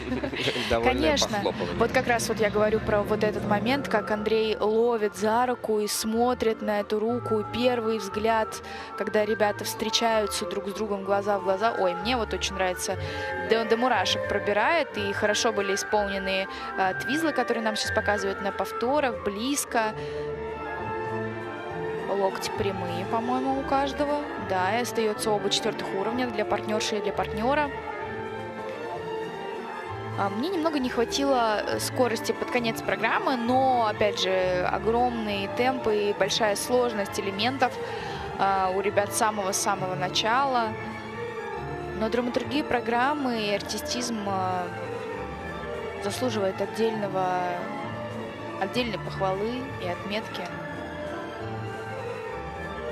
И опять же переделали спортсмены переделали элементов относительно этапа в Магнитогорске, поменяли местами твизлы с поддержкой, комбинированная поддержка теперь другая, потому что отказались от высокого положения в пользу получения уровня, что я считаю правильным решением, так как красота красотой, но правила и техника все равно выигрывает и приносит результат. Вот как говорит один мой друг, там, где нужно быть твердыми, мы будем твердыми, а там, где нужно быть гибкими, мы будем гибкими. В том смысле, что если есть возможность что-то поменять, и начало сезона каким-то образом вызвало вопросы у тренерского штаба, ну почему бы это не сделать? На то оно начало сезона и есть. Вот рядом с нами здесь сидит Алексей Ягудин, который в свое время в середине сезона программу поменял на Тоску, потом приехал на чемпионат и выиграл все. Да, но иногда нужно принимать какие-то оперативные интересные решения. А сейчас серия этапов Гран-при — это самое то, когда это можно и нужно делать. Молодцы, рабочий коллектив. Сколько баллов по ощущениям? Да, проходящие там надо идти. Я не знаю, что. Потом судьи там считают. По мне, видимо, история было хорошо. Помощнее можно. Я немного спорю с судьями, да, сидя рядом со своими учениками. Ну, это наше такое право, да, вот в фигурном катании спорить с судьями. Постоянно происходит. И по произвольной программе второе место занимают Софья и Андрей, отстав на 4 балла, и они вторые в том числе на данный момент, пропустив вперед Анну Коломенскую и Артема Фролова. Василиса Григорьева и Евгений Артющенко на льду. Очень небольшой отрыв у них от 3-й строчки после ритм танца. Ну, а их произвольный танец — это, если в переводе, «Я позабочусь о тебе». Так называется композиция. I'll take care of you. Sometimes I get a good feeling, yeah.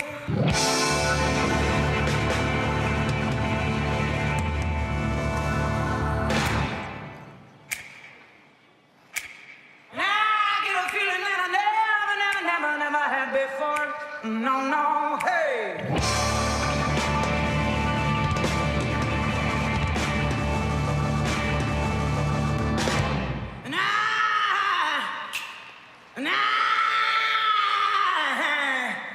I wanna tell y'all, I said it, y'all.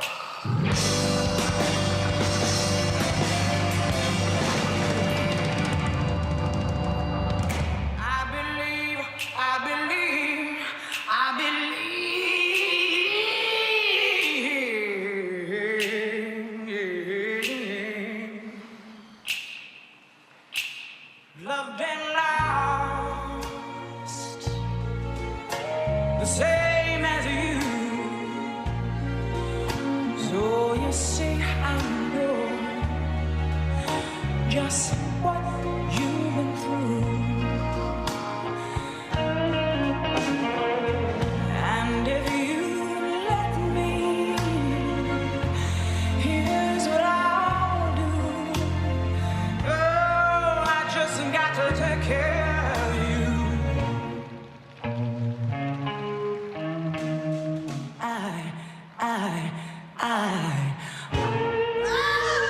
You don't never have to worry. You don't ever have to cry.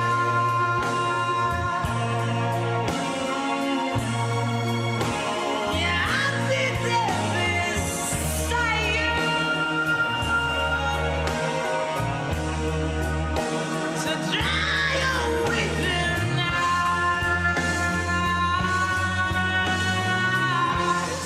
So, darling,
here we go. It's about time that we set it off. A dreamer with the fever to be great was all I ever want, was all I ever wanted. A fighter with the fever for the fame was all I ever want, was all I ever wanted. Got me singing like bang, bang, bang, bang, bang, bang. This fire's a weapon. Bang, bang, bang, bang, bang, bang. Won't stop till we're legends.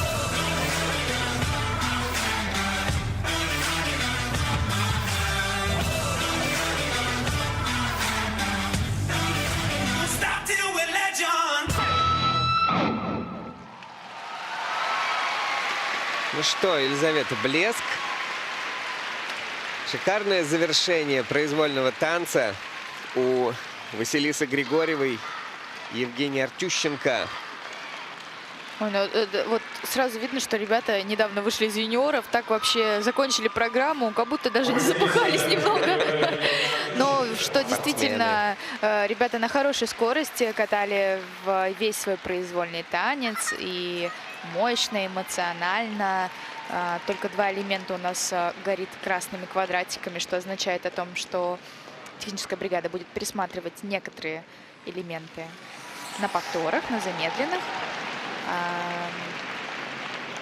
Чуть-чуть какой-то был легкий такой сумбур в последней части программы.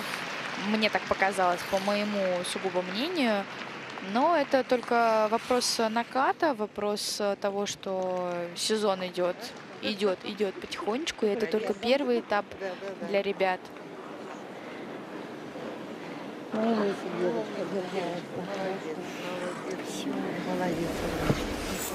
Ну, а тренеры довольны, и действительно прокат получился успешным. Стартовое хореографическое вращательное движение сейчас у нас на экранах. Очень интересное находящее, переходящее движение То партнерша лицом вниз, то отклоняется и попадает в воздух. Небольшое расхождение на твизлах, но это не повлияло на уровень сложности. 4-й и 4-й для партнерши и для партнера. И очень музыкально были закончены в такт. Ребята так встали в кораблик.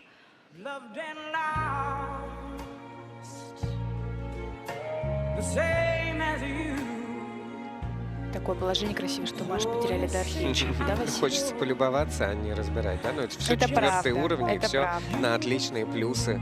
Это Кроме вот комбинированная поддержка. поддержки, которая сейчас рассматривается техбригадой на повторах. 3-й уровень пока у нас загорелся. Что-то там не нашли. Мне Вот кажется, это Station Lift, стационарная поддержка. Да, она на остается месте. 3-м уровнем. Либо не было 3 секунд в сложном положении у Василисы. То есть касалась партнера или как? Я думаю, что не хватило именно временного промежутка. Меньше 3 было. Но нужно повнимательнее будет просто посмотреть спортсменам с тренерами, спросить после завершения соревнований у технического контролера, что было не так, и исправить эту ошибку, чтобы в будущем был 4-й уровень. Гонять программу с утра до вечера. Это 2-е место по произвольному танцу. Также с отставанием в 4 балла. У них практически идентичный результат по произвольной программе с Шевченко и Жловым. Ну и 3 балла они проигрывают по сумме 2 программ. По-прежнему впереди Анна Коломенская и Артем Фролов. Варвара Жданова и Тимур Бабаев-Смирнов будут кататься под музыку из «Жестокого романса». Такой вот гениальный фильм Никиты Михалкова. Классика. Причем классика с глубочайшими корнями, ведь мало кто знает, что «Мохнатый шмель» — это стихи Редьярда Киплинга «Цыганская тропа», которую он написал еще в 19 веке. Ну, не слово в слово, конечно. А Варвара и Тимур очень трепетно переносят экранизацию сюда, на лед. И сыграно это максимально точно.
Я словно бабочка к огню, стремилась так неодолимо в любовь волшебную страну, где назовут меня любимой, где бесподобен день любовь, где не страшилась я б ненастья. Прекрасная страна, любовь, страна, любовь, ведь только в ней бывает счастье,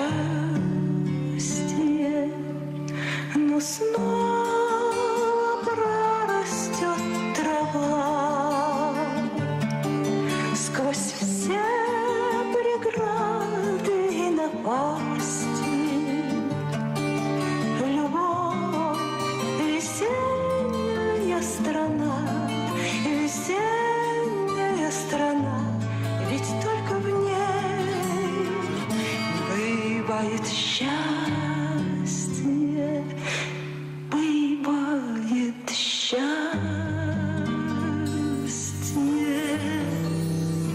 Мохнатый шмель на на душистый хмель, цапля серая в камыши.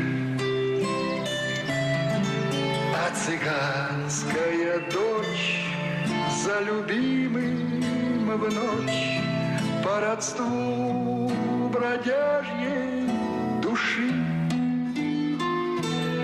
Так вперед за цыганской звездой кочевой на закат, где дрожат паруса, и глаза глядят с бесприютной тоской багровеющие небеса.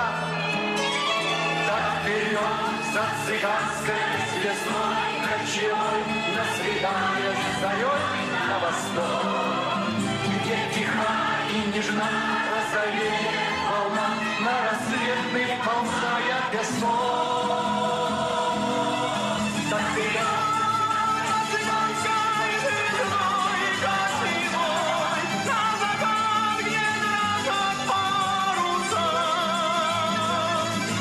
глядят бесприютной тоской.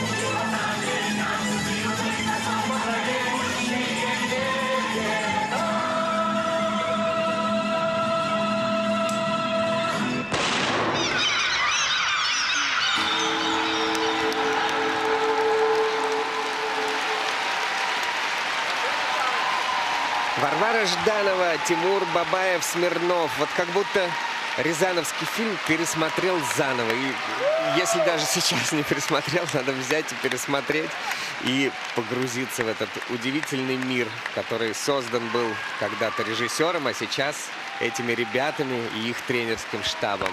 Удивительно. Ну, настоящий спектакль снова продемонстрировали Варя и Тимур сегодня, и за это им огромная благодарность. И честно, вот по общей картине сегодня вот это как будто бы самый логично двигающийся такой произвольный танец. Ну, конечно, ребята готовят его второй сезон уже. Пусть и Варвара пропустила всю вторую половину сезона прошлого, но все равно программе больше месяцев, да, там времени, чем у всех остальных спортсменов.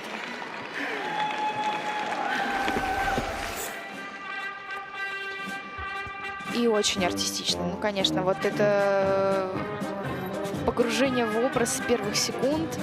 К сожалению, были допущены небольшие помарочки, которые повлияли на уровень сложности во втором твизле у Вари. Только третий уровень сложности для нее, четвертый для Тимура. Остановилась немножко на месте и вошла в тройку во время исполнения поворота. Из-за этого твизл понизился до третьего. Ну, конечно, они создают настроение. И, ребята, правда, спасибо вам большое за то, как вы относитесь к своему делу, за то, как вы вовлекаетесь в свое катание. И была прекрасно исполнена поддержка комбинированная, которая была пару секунд до этого на ваших экранах. Да, вот такие страсти. Замедленный повтор. Очень переживает Михаил Жирнов сейчас Красиво на заднем плане танцует. с тренерами. И Андрей Филонов, и Ксения Румянцева, и Екатерина Волобуева. Конечно, все целую жизнь проживают. Тренерские штабы соревнуются друг с другом сами тоже в танце. И в представительстве. Ты обратила внимание, сколько человек здесь? 5. Кто больше? По-моему, больше 5 не было еще, да? И вторые по произвольному танцу. По произвольной А по сумме вторые балл? поступают балл, а по сумме впереди на балл, и они на пьедестале. На льду Екатерина Рыбакова, Иван Махноносов, Москва. Чемпионы Москвы этого сезона Екатерина Рыбакова и Иван Махноносов. В шаге от пьедестала они остановились на турнире в Красноярске. Ну а теперь вторые вслед за самими Степановой и Букиным.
Потрясающий танец, потрясающие фигуристы, такие разные даже в одной этой программе. То они вот как ручеек, такие куда-то струились, одно движение в другое, как такие две змейки, а потом вдруг взорвались в этом зажигательном танце в заключении. И это очень впечатляет. Прекрасный произвольный танец. Я поздравляю с успешным завершением его, с ребят Катю и Ивану. Хотел Иван немного там где-то как будто потерялся в середине программы на дорожке шагов.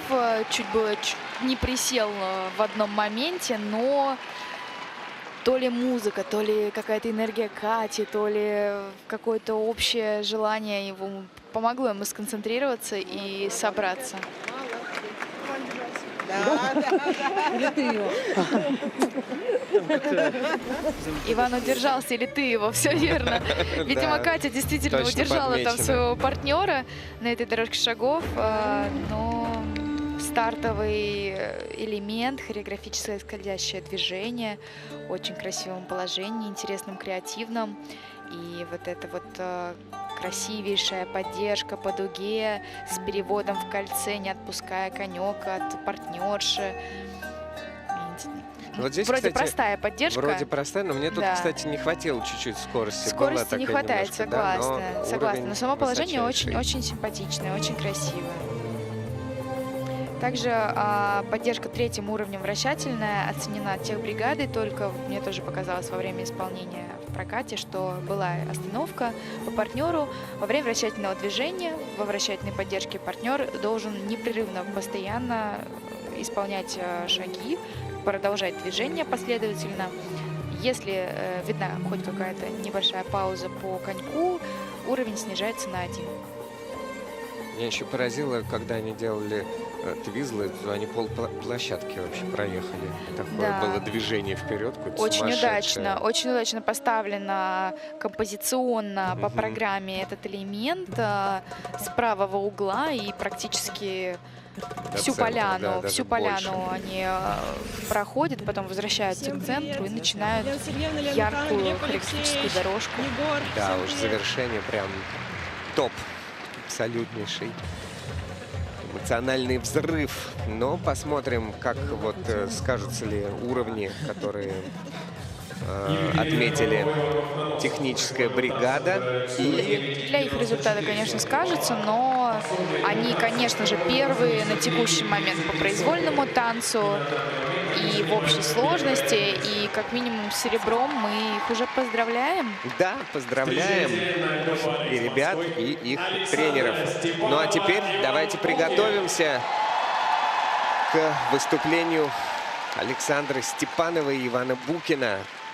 Своих ближайших преследователей они обгоняют на 11 баллов после ритм танца. Это все комфортно, но как бы эти ребята хотели вырваться из этой зоны комфорта, чтобы поучаствовать в какой-нибудь международной мясорубке.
завораживающая история рассказана нам на льду.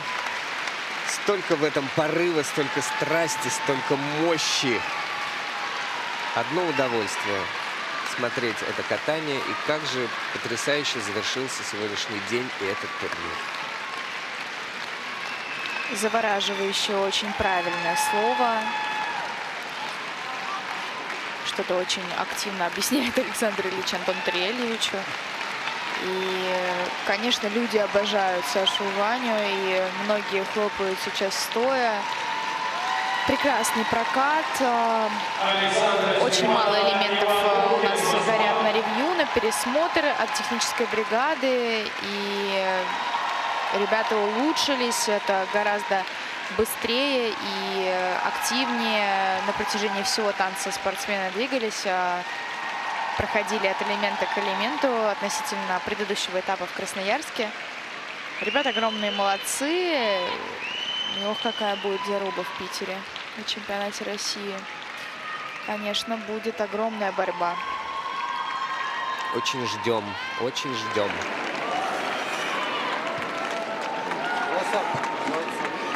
Спасибо. Поздравляют тренеры. Но вот выражение лица Александра не ускользнуло наверняка от зрителей, как будто так немножко вздохнула. Она так как-то бровями показала. Нет? Или просто усталость какая-то? Мы не можем знать наверняка. Не можем, но тренеры поздравляют. Тренеры поздравляют, тренеры довольны. Вот здесь была небольшая, как мне кажется, ошибочка у Вани, но конек продолжил свое движение. Вроде как будто бы он начал терять немного баланс на втором твизле, но устоял ботинком, коньком на льду, и поэтому не сняли уровень за твизлы у Ивана. А мне вот очень нравится, как они входят в каждую поддержку. Обычно, ну, зачастую у пар случается: давайте мы поднимаем, а здесь как-то вот так мягко-мягко, как будто бы Александра раз, и даже вот не взлетает, а как будто потихонечку. Так вот, что за слово? Я никогда не катаюсь, я все слова забываю. Как будто вспархивает, что ли, я не знаю. И в то же время в завершении дают нам и эмоцию, и тоже темп сумасшедший. Как будто, может быть, звучит глупо, но как будто бы шепотом катаются. Да. Вот такое вот оно все такое мягкое. вот ощущение, оно кантиленность, одно из другого, залегованность, вот это, когда спортсмены переходят от элемента к элементу. Но ребята хороший. 2 этапа подряд откатали спортсмены, конечно, подустали физически и морально.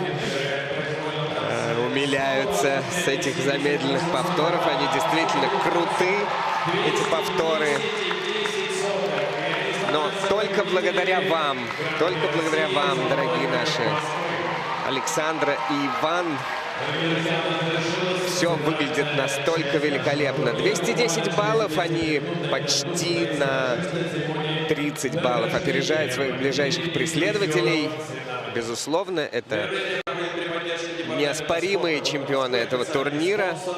Серьезная была борьба за 2-е, 3-е места. Посмотрите, всего лишь 1 балл отделяет 4-е место от 3-го. Могла как угодно решиться эта борьба, решилась вот так. Ох, какой же это был все-таки турнир. Спасибо, Лиза, за то, что ты есть на этом свете и помогаешь с душой смотреть эти соревнования, но в то же время подмечаешь все технические тонкости. Спасибо вам большое, Василий. Спасибо большое, дорогие зрители. Любите фигурное катание, любите танцы на льду на Первом канале. Ну а мы с вами прощаемся до следующих соревнований. На очереди интервью с чемпионами.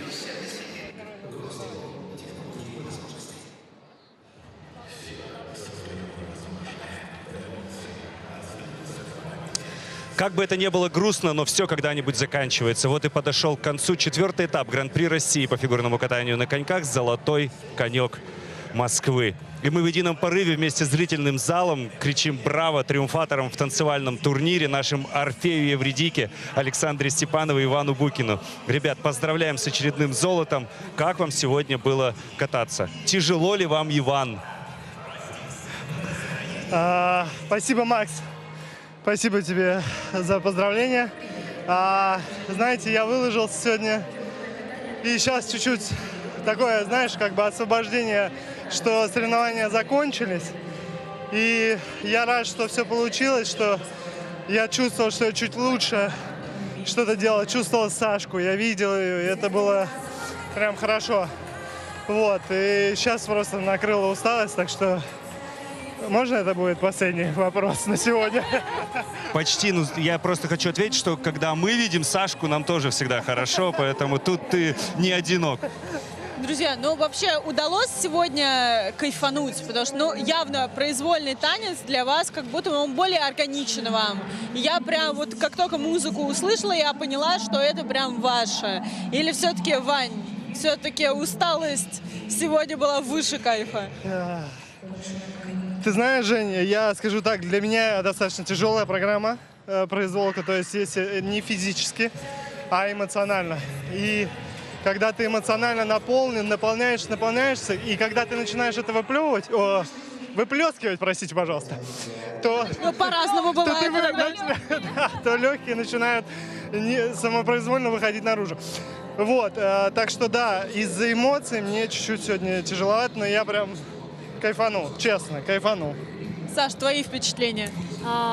Саша дышит носом, она вообще не устала, даже не вспотела. Для нее этот прокат просто пронесся как миг. Он как-то, как будто бы для меня, он очень долго начинался, то есть развитие как-то, может быть, было немножко долговато, а потом в какой-то момент я прям провалилась вот в какие-то эмоции, вместе тоже и с Ваней мы почувствовали вот это такое, не знаю, соединение где-то, не знаю, наверное, после второго элемента, вот, и я провалилась, и потом я очутилась, понимаю, что, ну, как бы уже практически там все, концовка, и у меня хватило сил выдавать, мне кажется, на хореодорожке, это очень ценно, потому что, опять-таки, вернемся к Красноярску, в Красноярске такого, мне кажется, не было, такой именно физической выносливости. Вот. И тем самым, когда есть физическая выносливость, есть, конечно, и другой абсолютно прокат, другие эмоции. Программа смотрится более наполненно, более целостно. Который устал. Вот. Ты не провалилась, Саш, ты вознеслась, потому что это был действительно очень вдохновенный прокат. Ваня с таким лицом перед хореодорожкой подъезжал к судьям, что я думал, что он сейчас схватит этот ноутбук со стола и убежит с ним куда-то со льда, да, выставлять себе оценки. Вань, ну что, действительно так тяжело было? Это было, ну, незаметно, честно говоря, по скорости. Слушай, вот я честно, я просто так долго этого ждал сегодня. Вот знаешь, вот когда вот ты ждешь, и вот уже разминка прошла, и когда ты последний катаешь, 5 пар, это бесконечное какое-то ожидание, и ты уже, вот знаешь, я уже 3 раза наполнился, перегорел, и вот сейчас я просто уже выдохнул. Так что нет, прокат был гораздо лучше, чем в Красноярске, и по ощущениям, и по эмоциям, и по выносливости. Хочу еще, но не сегодня. Как будете готовиться к чемпионату России? У вас больше месяца, может быть, мини-отпуск какой-то возьмете? Нет, мини-отпуск точно нет, но мы, конечно, денечек отдохнем, я думаю, точно, вот, и будем заново уже более так детально, наверное, проходить какие-то моменты, потому что все равно между этапами Гран-при не было так много времени, и, конечно, мы не успели, не успели всем нюансам уделить внимание, поэтому, я думаю, сейчас будет такая более детальная проработка. Ну и потом, когда отработаем, будем опять включать физику и катать. Да, сейчас очень много, знаешь, таких моментов, которые мы хотели исправить, но поняли, что не успеем. Вот, и решили, что оставим их на тот период между нашим последним этапом Гран-при и чемпионатом России. Ну, теперь вы точно успеете, поэтому ждем вас на чемпионате страны. Желаем вам максимально продуктивной подготовки. Не забывайте, пожалуйста, успевать отдыхать, восстанавливаться и все вот это. Все, что с отпуском, с мини-отпуском тоже связано, можно попробовать чуть-чуть отдохнуть. Жень, пожалуйста, вот давай ты придешь на тренировку, скажешь: Вань, иди отдохни. Отдохни. Я послушаю, я обещаю. Тренеру вы можете сказать, нам Женя Медведева сказала вообще отдохнуть, так что адьос на 3 дня. Спасибо. Всегда приятно в студии наблюдать Сашу и Ваню. Это всегда не только информативно, но и очень весело. Наша любимая конфетка и фантик. Да. Но мы вынуждены прощаться, потому что ребятам нужно еще чуть-чуть поработать, но это самая приятная работа. Им нужно выйти еще раз на лед и получить золотые медали, которые они абсолютно единогласно заслужили. Спасибо большое. Мы же будем ждать вас на трансляциях из Омска с Евгенией. Пока не переключайтесь, еще посмотрите церемонию награждения. Мы же прощаемся с вами до Омска, где пройдет уже 5-й заключительный этап Гран-при России по фигурному катанию на коньках. Смотрите фигурное катание на первом и любите фигурное катание так, как любим его мы. До свидания. Всем пока. До свидания.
Мы начинаем церемонию награждения победителей и призеров 4-го этапа Гран-при России «Золотой конек Москвы» по фигурному катанию на коньках. В одиночном катании среди женщин.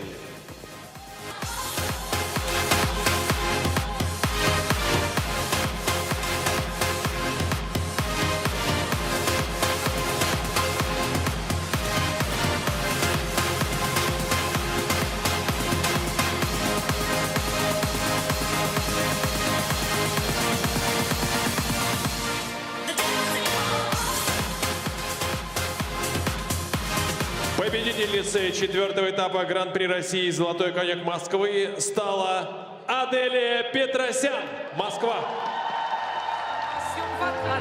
María del amor de Buenos Aires soy yo. Yo soy María de Buenos Aires. Soy la más bruja cantando y amando también. Si el bandoneón me provoca, tierra-ta-ta, le muerdo fuerte la boca, tierra-ta-ta, con 10 espasmos en flor que yo tengo en mi ser.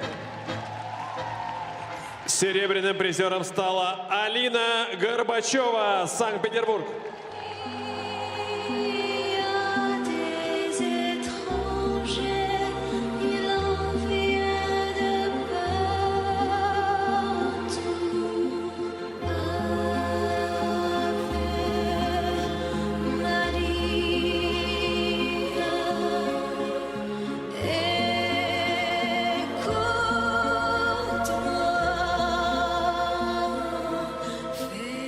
Третье место заняла Ксения Гущина, Санкт-Петербург.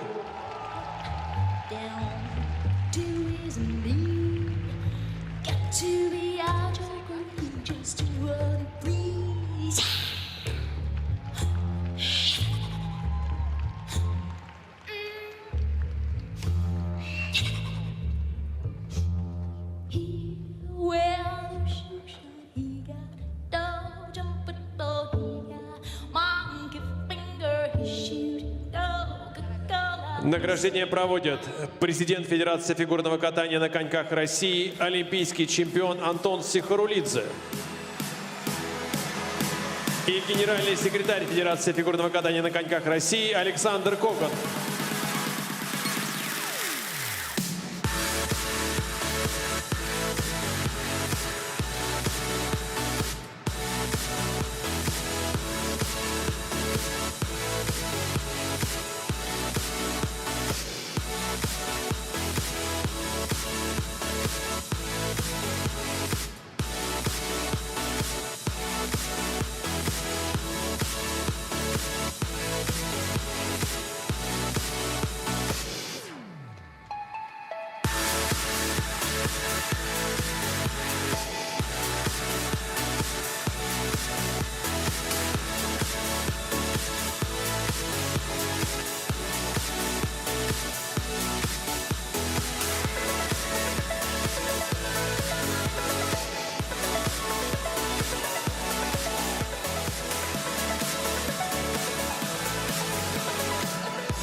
Ваши аплодисменты победительнице и призерам нашего турнира.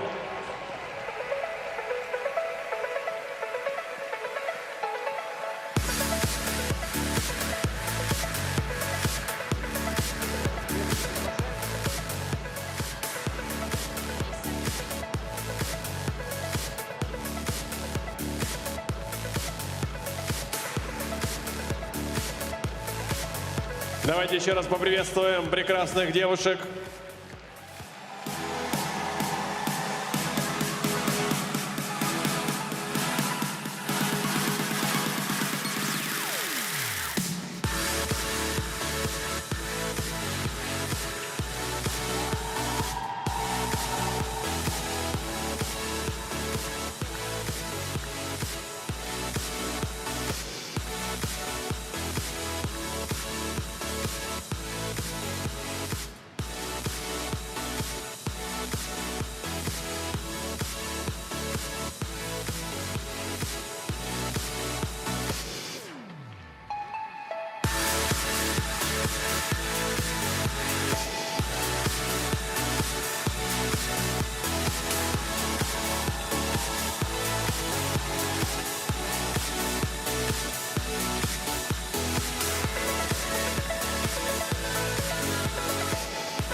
церемонии награждения победителей и призеров 4-го этапа Гран-при России «Золотой конек Москвы» по фигурному катанию на коньках в одиночном катании среди мужчин.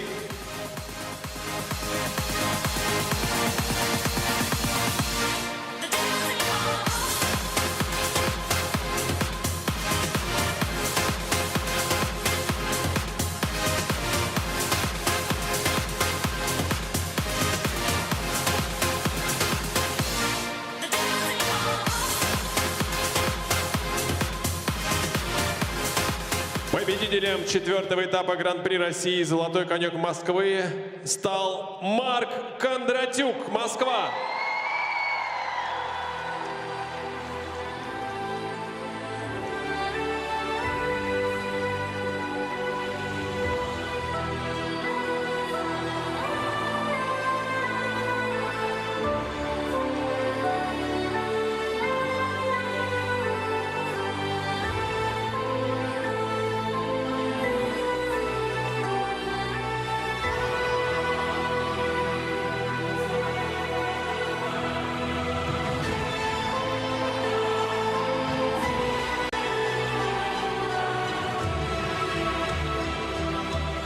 Серебряным призером стал Евгений Семененко, Санкт-Петербург.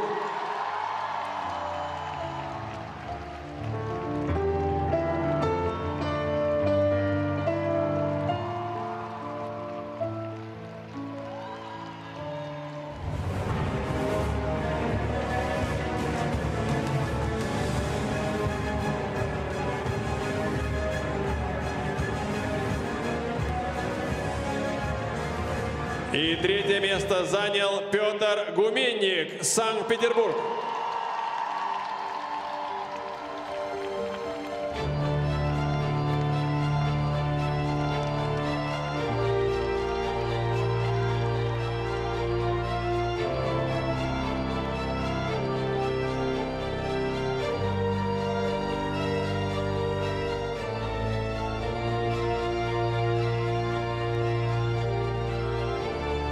Награждение проводит генеральный секретарь Федерации фигурного катания на коньках России Александр Коган и старший судья соревнований в виде Мария Грибоносова-Гребнева.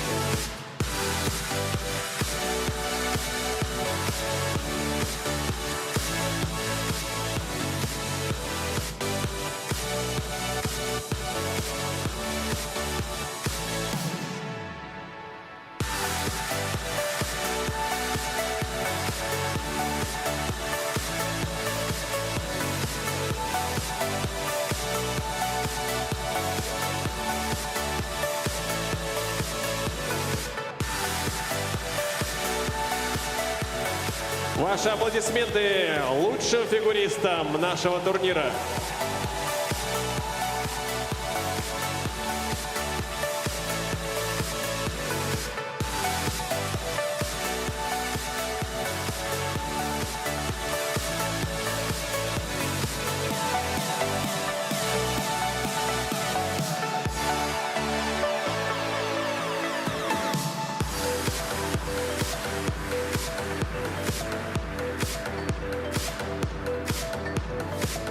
Давайте еще раз дружно поприветствуем Марка, Евгения и Петра и встретим их на круге почета.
Мы начинаем церемонию награждения победителей и призеров 4-го этапа Гран-при России «Золотой конек Москвы» по фигурному катанию на коньках в танцах на льду.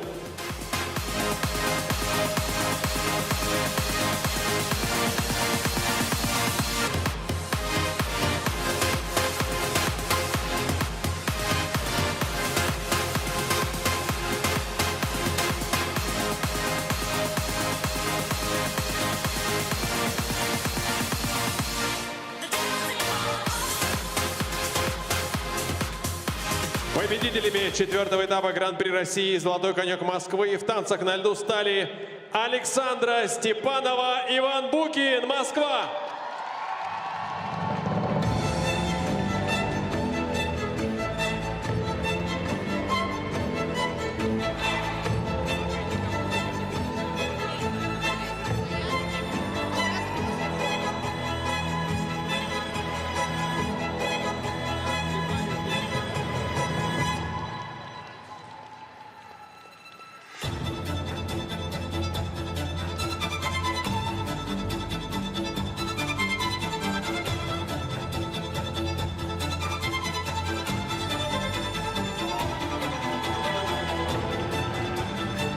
Серебряными призерами стали Екатерина Рыбакова, Иван Махноносов, Москва.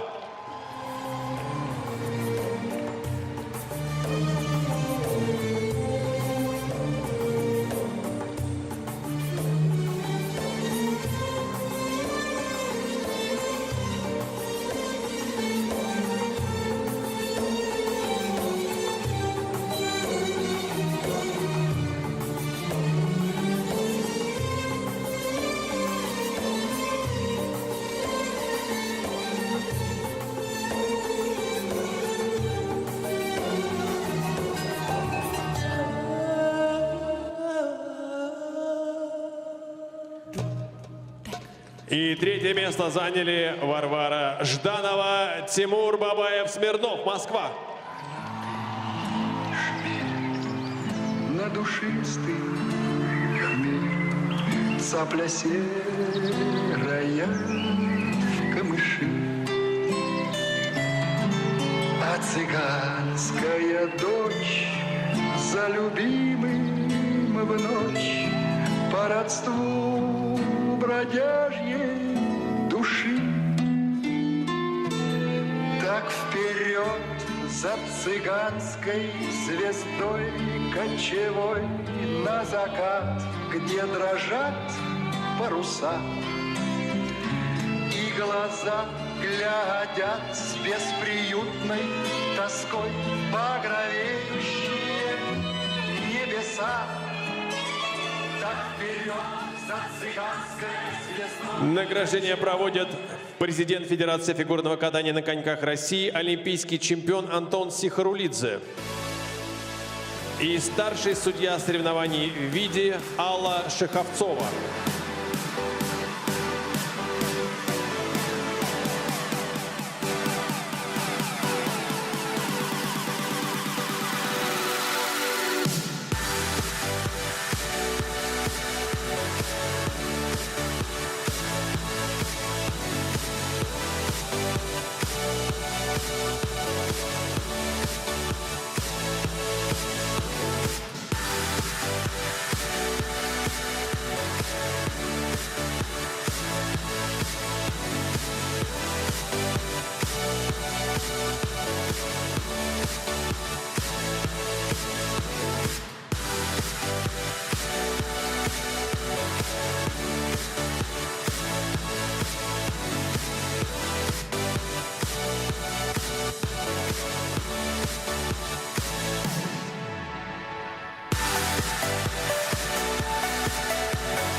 честь всех победителей и призеров 4-го этапа Гран-при России «Золотой конек Москвы» по фигурному катанию на коньках звучит гимн Российской Федерации.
Ваши аплодисменты нашим лучшим танцевальным парам.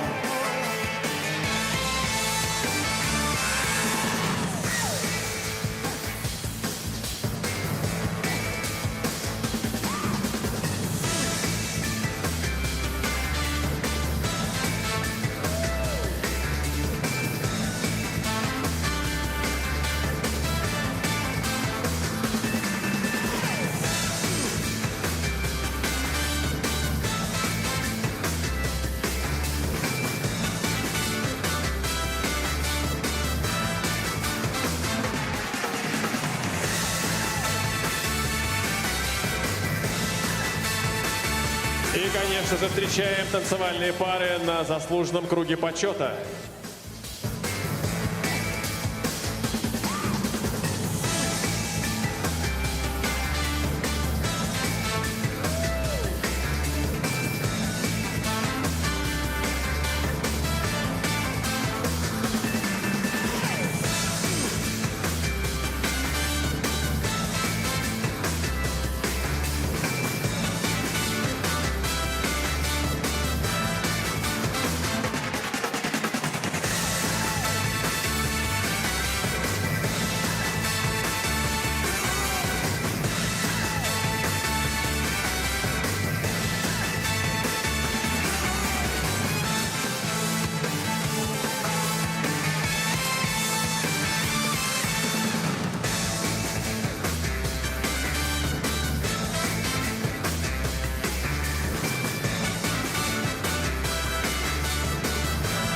Дорогие друзья, ну что же, завершился 4-й этап Гран-при России «Золотой конек Москвы». Еще раз поздравляем всех победителей и призеров, благодарим организаторов и спонсоров и, конечно же, благодарим преданных болельщиков фигурного катания. До новых встреч, друзья!